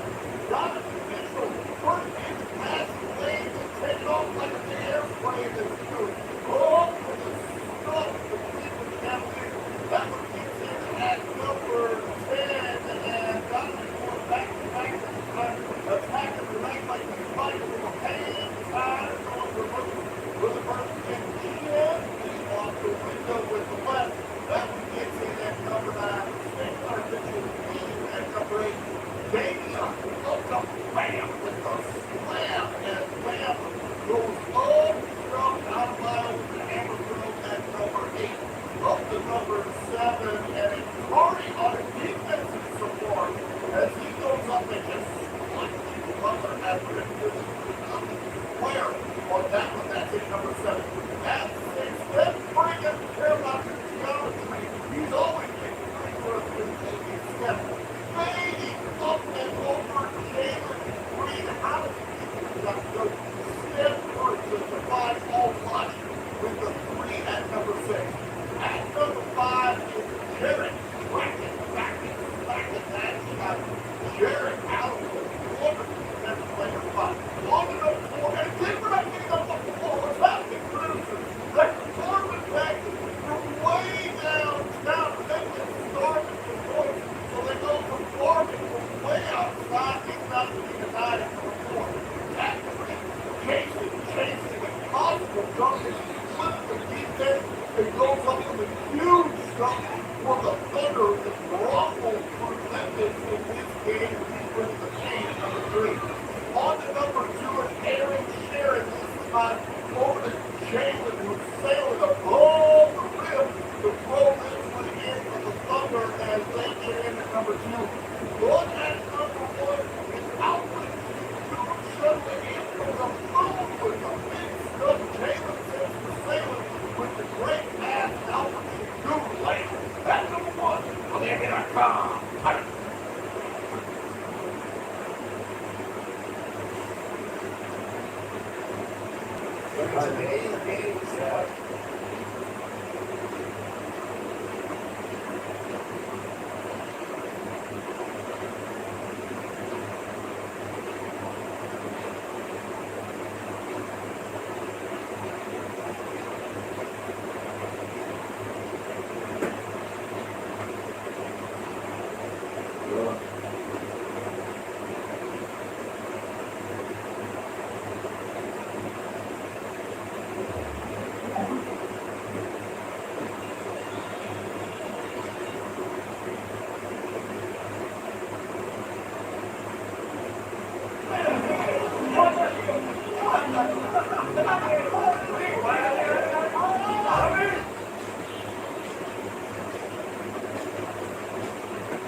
It is Inside the NBA. It is presented by and it comes to you live from Studio J here in Atlanta. A time that would already hope you all had a great Easter. And it is now 12:05. 12:30? Indeed. 12:30. We walking out as we're out of here. That's because I'm so tired. We're walking out of here. One day we're going to know. One day you will. Hey, you won't come back. Do what? What's my new name? Charles Dockley? Yes, Charles Dockley. Hey, you better stay out the sun, man. No more trouble with that. But how was Jericho? What do you mean? We got Jacob. He's started. Marvin. Game 1, Golden State and Houston. This was a good game, actually. It was. Good game for us, Kenny. Yeah, hey, what, man? Steph hit the rumble in the coach. Early on. Alvin Şengün. Jeez, baptized for Zip. Turkish Terminator. Jalen Green didn't do much in this game. Got that one to go early, but he was just 3 for 15. Him and Fred VanVleet had an awful night. Steph. Oh, yeah. Yeah, Steph said, you know what, about the jump shot wasn't going on. Y'all was playing, trying to get to the rim, and then Bill Jimmy Butler, look at this cut. And I mean, kind of move without the basketball and not just be one-dimensional, but can you imagine the guys actually, when they're not making threes, actually do something else? Part of an 18-3 Golden State run, and then Jimmy Butler with the shot clock winding down, and Steph makes it look 47-34 was your halftime score. 34, the lowest first half for the Rockets all year. Oh, Jimmy again. Look at Reggie. Don't look at Reggie. And the Golden State Warriors would build a 23-point lead. That's not just luck right there. That's it, sweet, man. Listen, man, that's shelf like that. Shingu, that is just muscles his way to the hoop. Just how the Rockets made a run here. About that one. I would have loved to. Scrape the rafters over there in Houston. Lucky for us. He had 31. Shout out to Steven Adams and DeMar Smith, who single-handedly tried to get the Rockets back in the game. He actually got one in 3 after trailing by 23. But those two people, I mean, amen. Amen. A lot of people said. And then, now, see, he's pretty good. But I'm telling you, Steven Adams and DeMar Smith, they played great for the Rockets, and they didn't get any help. The single-handed on two kept with like Fred. There's Van Vliet for 3. He was just 2 for 13 from out there. 4 for 19 on the night. Then we walked through Bunch Butler down the stretch. Good defense. Jimmy gonna salt this one away for Golden State. So they go into Houston and win this one 95-85. Curry with 31. Jimmy Butler gets 25. And you know what? We got a little treat for you here, boys and girls, on inside the NBA. What's that? Stephen Curry has got the headset on, waiting for us at Toyota Center. Steph, thank you very much. We really appreciate you being here. And congratulations on the win. So look, you guys got all this playoff experience. You one of 3 starters with over 100 playoff games. How big is experience in the postseason coming into a series like this against a team that doesn't have much? I think the only real advantage is just you don't get rattled if there's runs. You understand it's a 48-minute game, especially on the road. Hostile environment, a team, playing relentless, physical, tough basketball. You just kind of got to stick with it. There's going to be runs. We were up 20 in the second half. Nobody was really happy on the bench because we understood like it's a long game. So when they made the run, like the composure matters because when you make plays on the stretch, whether it goes your way or not, you kind of rely on that. Steph, last time you played these guys, they were very physical with you. I think you only had 3 points. Did you consciously come to this game and say, okay, I'm not going to come off screen and shoot the 3, and I get the ball and go to my roll. I'm going to do things differently? I did want to score 3 points, for sure, but I think the first 3 shots I missed, and then I understood they were going to really try to take away the 3. And I got to the basket 3 in a row to finish the first quarter, so we try to soften up a little bit. They have athletes everywhere. They play, some kind of defense, but if you just play smart and allow my endurance to take over, over the course of the game, I think I get freed up. And you got to make shots, so it makes it tough ones, but I think you got to keep trying. Steph, what's obviously he's a heck of a player. What has Jimmy given you the ability to rest? He's giving you the ability to rest more because he's not great as you, but he's a really nice second pole to have on the team, correct? Jimmy's nice. Happy birthday, Andy.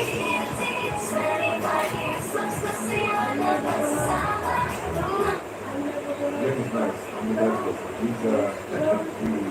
he's carried teams to the finals.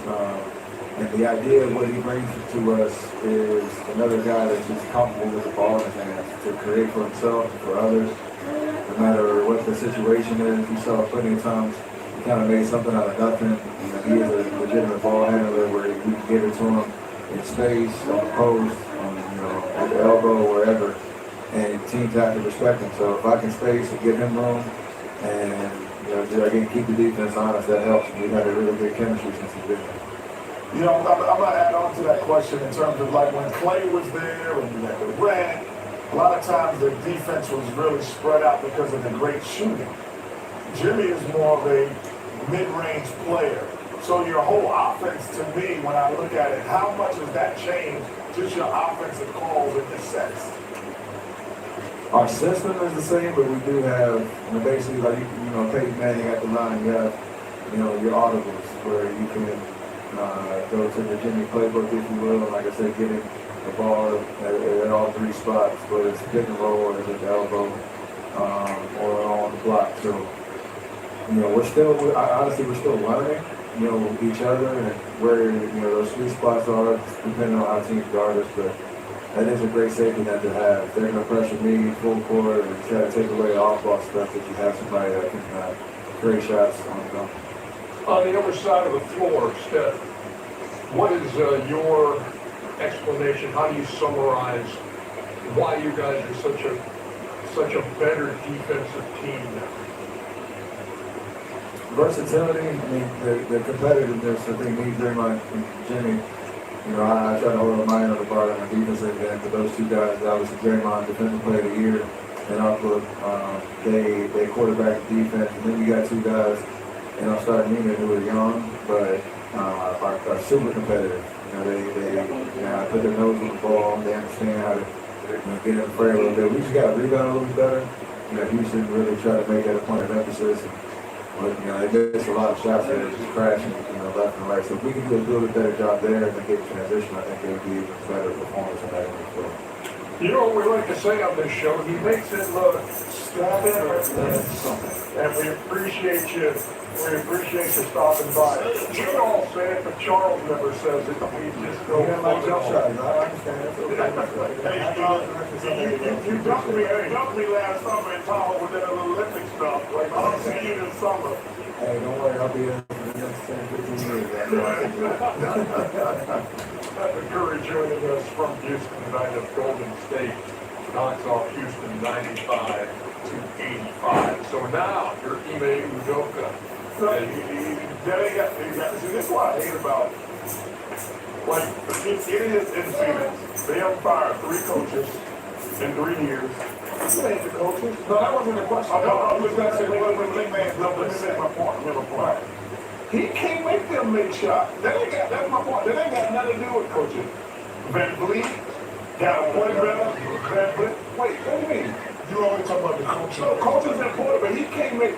Fred Van Vliet and Jalen Green got a point better. That ain't got nothing to do with coaching. Well, that's okay. I like it. Well, I did have a question before you answered. Let's hear from Ime Udoka. Alfie obviously was having a dominant game inside, and you got some scoring from your bench there in the third quarter. But what did you think about the half-court offense creation in general? None of this, obviously. He scored 85. It's not a great offensive night. The numbers show that, but we were 6 for 29 from 3, 11 for 20 from free throw line, and 17 turnovers that gave us 25 points. So, not our best offensive night by any means, like I said. Both somebody 95, you'd expect to win. You have a decent offensive night.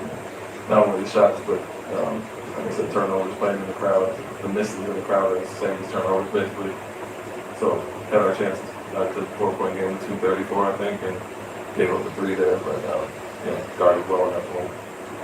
Did you feel like the moment got to any agreements? I wouldn't say the moment. I would say the physicality at times, going after guys and just playoff basketball. It's not really about the moment. I think going into the lane, kind of trying to shoot over too many guys and not finding outlets is a big thing. And the key for us all year when we do it right, we get wide open looks. When we don't, we struggle a little bit. So I wouldn't say that we're going to do it at the moment. But the physicality does go up. You have to understand that when you drive to the paint. Or you guys were as physical as you need to be. Did you prepare them for this, trying to be as physical as possible? What do you think about this nature? Did I prepare them for it? So No, I didn't mention it at all. I totally forgot to tell the team that Houston is really physical and great on the glass. But thanks for the reminder, and I'm gonna mention it before game 2. how do you rate your guys' ability to be physical? Well, that's obviously their advantage in the series is the size and athleticism and the offensive rebound. We had 22 of them. We can be better, for sure, but they're going to get offensive rebounds in this series in the first part. So we have to keep playing. The possession doesn't end until we get the ball, so we got to keep fighting. I thought there were several loose balls that we didn't grab with two hands but forced, so we'll look at those. Similar to the Clipper game last week where balls bouncing around, we're trying to bounce it one time, or maybe we get a rebound and we're so anxious to get in transition, we throw the ball away, and we can't have those. If it's a half-court game, I really think our defense can get the job done in the series. But so we can't be turning it over. We can't give up a million offensive goals, but they're going to get some for sure.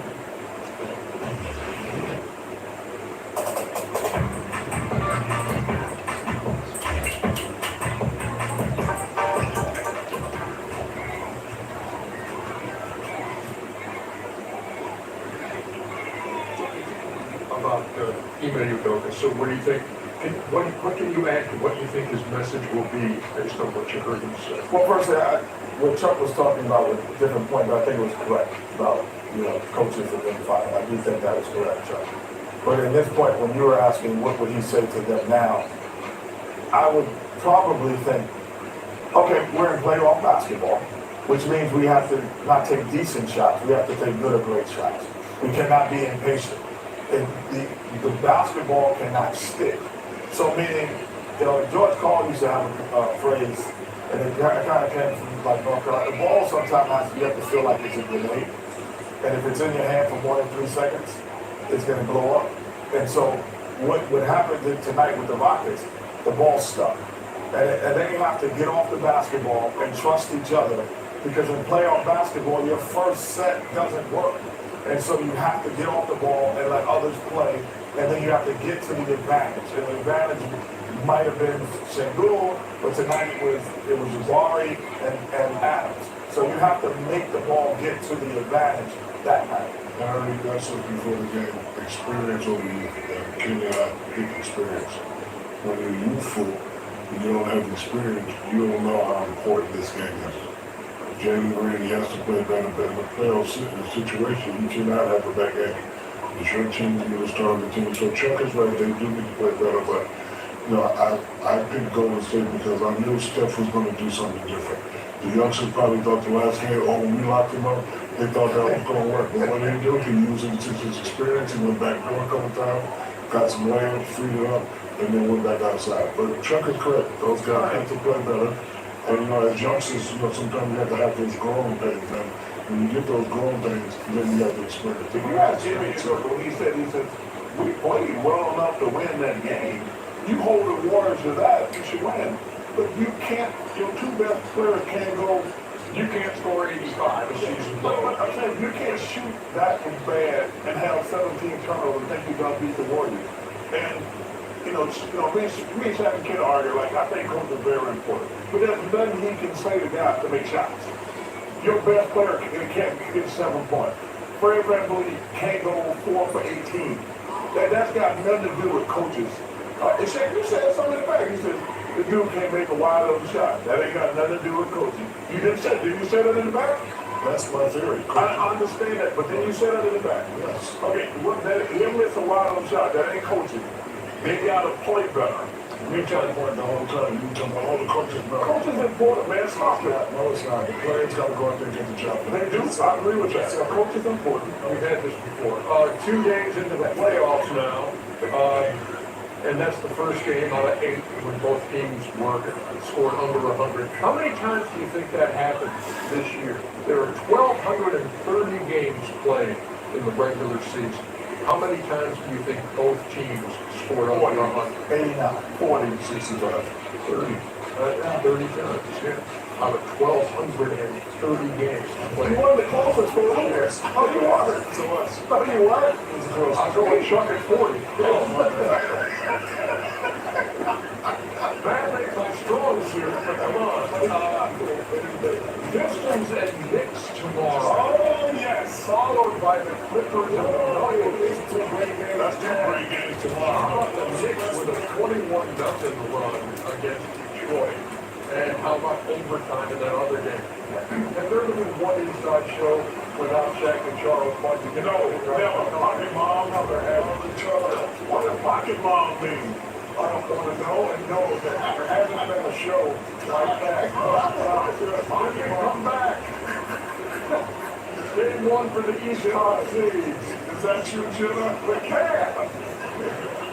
Pocket mom, looking on to the heat. Pocket mom.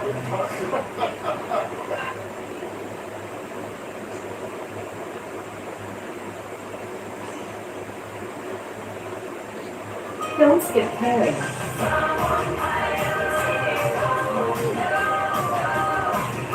I am nothing more than that. It's playoff time. This is one of the home. It's time we go up the rise up. Playoff teams need a certain mentality. We are not going fishing.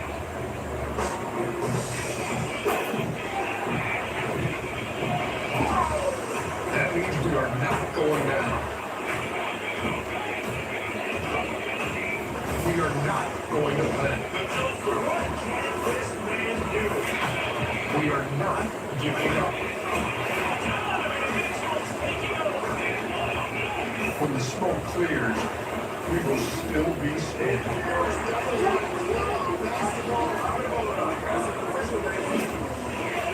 The job's not done. We may have to prove it again and again. One game, one series at a time.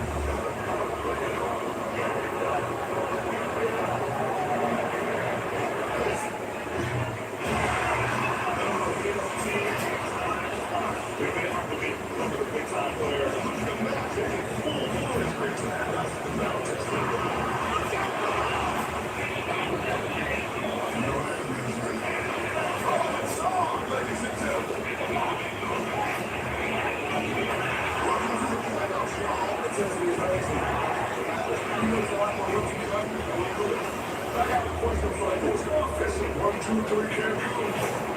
But that's what the playoffs are about. Facing the pressure. Proving the non-believers wrong. And fighting for that crown.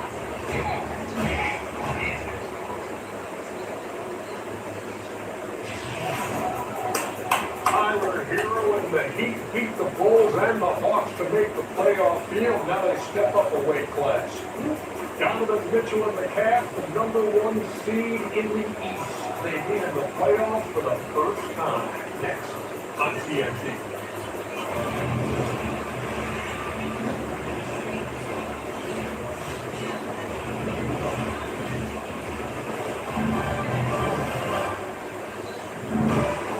Easter Sunday and the NBA playoffs. Great day to rise up. Thanks for being with us. It's TNT NBA Tip-Off, presented by CarMax. Here we are in Studio J in Atlanta. Brandon Johnson, Charles Barkley, Kenny the Jet Smith, and Shaquille O'Neal. I think it was tough yesterday watching playoffs. It was fun. Wanted to get in here. It was fun. I watched every game. Have you really? Like, it was unbelievable yesterday. Just so flex, okay? You only get paid to watch basketball. I don't watch that. You always lie when you say that. You watch every NBA game. Stop it. Knock it off. Once I get paid to knock it off. We can't wait for this. You excited about today? I'm not sure. I'll bet you are. Here's our doubleheader. We start in Cleveland. The Heat and the Cavs. And then we take it Houston. Warriors and Rockets. Cannot wait to watch that series. All that experience on the Golden State side. Don't mean absolutely nothing. Well, really? Well, after my young Rockets, who would rather go cook their food? Somebody who never cooked or somebody who's had an experience cooking? Well, I'm checking the non-cooker tonight. All right. First order of business tonight. We have the honor of announcing the finalists for the regular season awards, 50th Performance Awards. And we can't do that without Nicole Talbot of Ernst & Young, a frequent visitor. Yes, to Studio J. And I did not know this until a few minutes ago. Still celebrating the Florida Gators NCAA championship, as a matter of fact. Pretty much Bill, she couldn't go off a year. No, she's here a lot of nights for all of these. Once a year. No, you didn't know her father was behind and taking the sidewalk. Come on, thank you. So when I go behind, thank you, I always appreciate you. She's much better than other people sometimes. I don't even know who you're talking about. I'm not going to say what first saw that. That's not nice. That's not nice. So here we go. We've got several awards, the finalists, which we're going to reveal. And obviously, would like your help in doing this. Would you like to be part of this? Yes, I would. How about for the most improved player? Read it out, was usually when I touch in will do. Yeah, you can go right now. The George Mikan Trophy goes to the winner of this. These are the finalists. These are the finalists. These are the finalists. This is not the winner. Okay, yeah, the rest okay. The Kia Most Improved Player finalists, Kate Cunningham, Detroit Pistons. Dyson Daniels from the Atlanta Hawks, and Ivica Zubac for the LA Clippers. Zubac for the LA Clippers. Well done. Well done. How about for the defensive player of the year? Oh, you sure you don't want to read this? No, you would have. This is appropriate because it's Hakeem Olajuwon. Hakeem Olajuwon, the guy who got you guilty for. Oh, who got the you just bring it out? You just brought us water. You just brought us water during Ramadan. Silence. Silence is going. Silence is going. Who else will win the championship? Nobody. Thank you.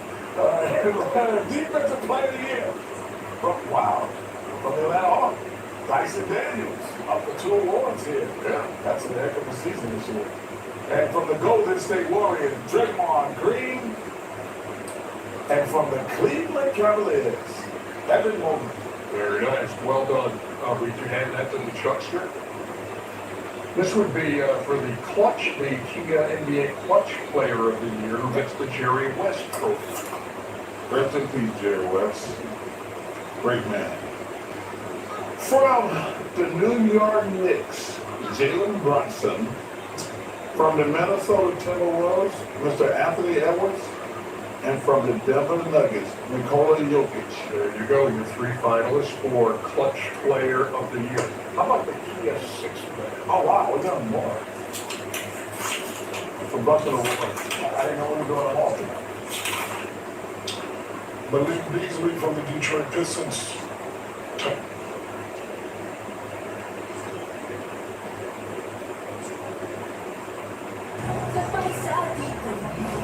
Hello sa everyone. It's time to try Maggie Magic Syrup. Ty Jerome from the Cleveland Cavaliers, and Peyton Pritchard from the Boston Celtics. Thank you very much. Thank you very much. We can give him the trophy in person when we go up there, these coming fouls. I think that's this would be for the Malik Campbell Health and Rookie of the Year here, correct? Rookie, check it out. Of the year. Yes. We give Ralph Chamberlain the trophy. What? Rookie of the Year. What's that? From San Antonio Spurs, Stephon Castle. From the Atlanta Hawks, Zachary Ricochet. And from the Memphis Grizzlies, Jalen Well. Now, did I say his name? Yes, you did. Okay, I just want to. Well, you did. I don't want to pronounce his name incorrectly when he's getting an award. Thank you. Or it might be getting an award. These are the finalists. You say boys and girls. Zachary Ricochet. Ricochet. I just know. How about get this one? The Coach of the Year. Coach of the Year. This is going to be tough right here, I ain't gonna lie. But these are the best guys. Who get fired? No. Brett Auerbach trophy, by the way, goes to the winner. From the Cleveland Cavaliers, Kenny Atkinson. From the Detroit Pistons, J.B. Bickerstaff. And from the Houston Rockets, Emily Udoka. Wow, that's a tough group right there. That's a tough there. I only got one envelope left, and this is for the MVP. That's it, right? The Michael Jordan Trophy, of course, going to the league's MVP. Here are your finalists for MVP. Giannis Antetokounmpo of the Milwaukee Bucks, Shea Gilgeous-Alexander of the Oklahoma City Thunder, and Nikola Jokic of the Denver Nuggets. So, there are all of your finalists. Who are the three MVP? I'm sorry.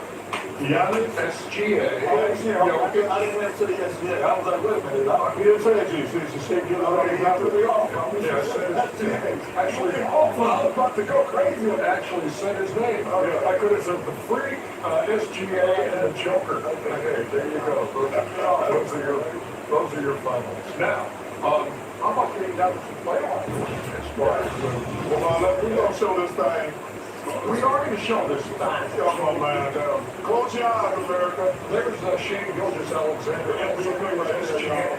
Okay, all right. Nice little move by John Morant there, but look at Zach Edey getting blocked by Chet Holmgren. Give me that, Zach. Tell you what, this was almost quick and painless right here, y'all. It was. It was stop the ball. A thorough demolition. Hey. We hit Holmgren for three. You know what the worst thing about this? You got to stay in Oklahoma City for 2 more days. 12-point game after one, and then OKC goes 23-2 to start the second quarter. And they included there was a 20-minute up and Tell running. you what, man, their depth is incredible. You know, Sam Preston, beside you, Jerry, they're the best two general managers in this league by far. Well, you have to give the edge to say because he's drafted 4 MVPs. I know, I agree with that, but Sam's a great one. But I'm just saying, that guy beside you, Jerry, up in Toronto, is amazing. Those are the best two. Some of these guys, they just spending money. These other general managers. It was a 32-point game at the half, 68-36. SGA, 15-point day, only 4 out of 13. Just rips it up again, too. Imagine that. Your best player, your MVP candidate, has kind of an off day. Well, they could be by 6 because he had a good game. But you got the other player well, so it don't matter. Anyway, man, you know, I'm so proud of that Lou Dort kid, man. He's a great defender, but he can already shoot that ball, and I'm really proud of that kid. Do not adjust your sets. 131-80 is your final score as the Thunder make it 10 straight wins over the Grizzlies. Him in high school, when the coach wouldn't stop on the way home, we got beat. I wouldn't even beat the Grizzlies. I wouldn't beat the Grizzlies. Can we please have some Tagay here? I wouldn't beat them. I love it. Go up tonight and woke up to win the game. Like it was United, and we did that. So whatever it looks like, I'll take it as long as we win. Regardless of what the score is, whether you're up or down, you're always building habits. You're always setting tone in the series. And I thought all the guys did a great job of just running through the finish line of the game. It was pretty predictable that they're going to be better and they're going to be motivated on Tuesday. And we had a mind wrapped around that. So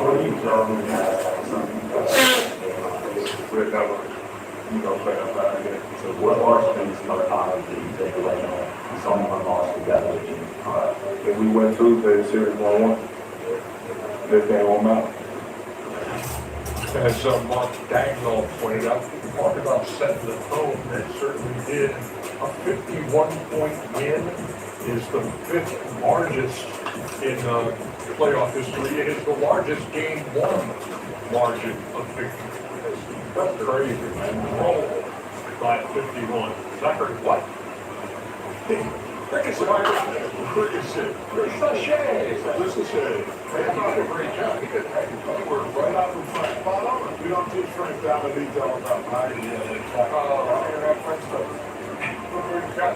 highlights of the Celtics and the Magic on the way. Yeah.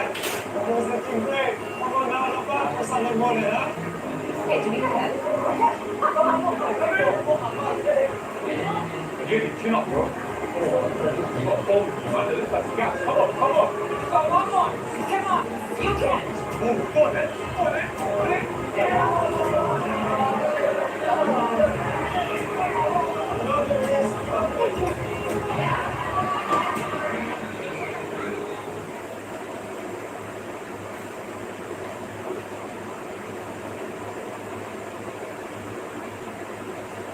check. Steph and the Warriors visiting Houston for game one. And Booze, if you just watched the play I'm going to show you first, you would think it was the Rockets night. Shangoon, oh! Brought back memories right there. Great job getting this hard for the Rockets.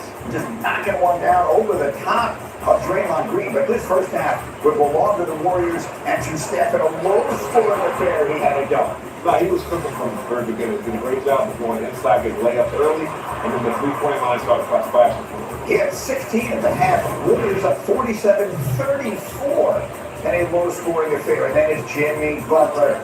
Watch him talking to Reggie Miller on the sideline. He said, "You like that? Look at that. It's Reggie he's talking to over there." Love that. And playoff Jimmy showed up big last night. He had 25 next one. This is ridiculous. This is ridiculous. I mean, that's a shot only Steph Curry can make that. For him, it's a good look. You know, Warriors up 23, but the Rockets come storming back. It's a 7-point game early in the fourth, but when they needed a bucket all night, it was that, man.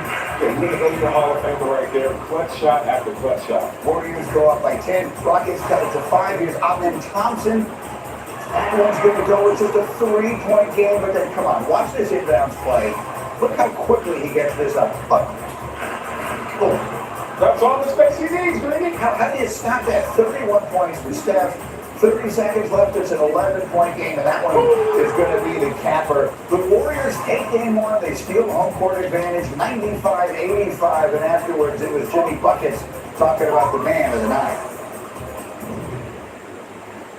Meron ka bang pagdawandak na tuloy? Meron naman. Sino? Kilala ko ba? Para sa sweet body moments, enjoy your refreshing sweet flavors of Sunday flavored beer, apple, lemon, and lychee with just the right beer buzz. The one that got away ko? Si Claire.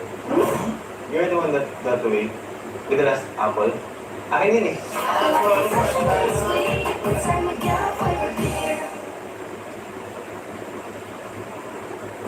Like I always say, Batman comes out of nowhere. You never see him coming, then he just falls from the sky, from a building, behind a door, and does some incredible things, man. He's going to be the reason that we do win it all. We all know that, but we got to protect him at all costs. Protect that man at all costs. We got Big Booze and we've got Marcus Morris. Marcus, what do we say about Steph? I mean, I feel like I've gone through my thesaurus and found every adjective I can think of and all of the complimentary terms. What do we say about Steph Curry after that performance last night at the age of 37? I mean, are we surprised? Like, Steph Curry's been doing this for a while now, right? Now he had Jimmy to take a little bit off of him, to give him a little bit up on the scoring goal, but Steph's just doing Steph things, man. Playing in the league and seeing this, I'm just not even surprised anymore. So Steph was brilliant. And we can sit here and just say that over and over again. But the point you made on our call this morning, Bruce, is that it was not what any of them were doing on the offensive end that stuck out to you. Yeah, their defense was outstanding. I mean, they got guys that are 6'7", 6'8", Jimmy Butler, Draymond Green, locking up everybody. Did a great job on Sengun, even though we had a good game. Jalen Green didn't play like himself, man. He didn't play like himself. Brooks had a limited night. They did a good job on the other guys, made it difficult for them, got steals, there's steals from them in the offense, and then obviously Steph Curry and Jimmy took care of the offense on that side. Yeah, and if you didn't stay up late and watch the game last night, the Rockets shot 21% from 3 last night to 6 of 29. Defense obviously has something to do with that. Marcus, how about what the Warriors did on the defensive end last night? To be quite frank, the Warriors match up really well with the Rockets. The Rockets don't really have that much size. Sengun is their biggest player. He's also the second leading scorer. So if Jalen Green don't have a big game, where is the scoring going to come from? I really don't see where Houston will have an advantage on the offensive end. You got Jimmy Buckets on Jalen Green, and they're switching 5. And, you know, I think the Warriors have seen a team like this, but they don't have the size to go inside each and every play. Sengun is a really good player, really good post player, but I think Draymond Green could do a good job of switching 5 onto each of those guys, and you only have 2 guys that can really create a basket for the Houston Rockets. Jalen Green was 3 of 15 from the floor last night. Van Vliet, which is their playoff experience, Thank is you. 2 of 13 from three-point range. Booze, you know what? Champion.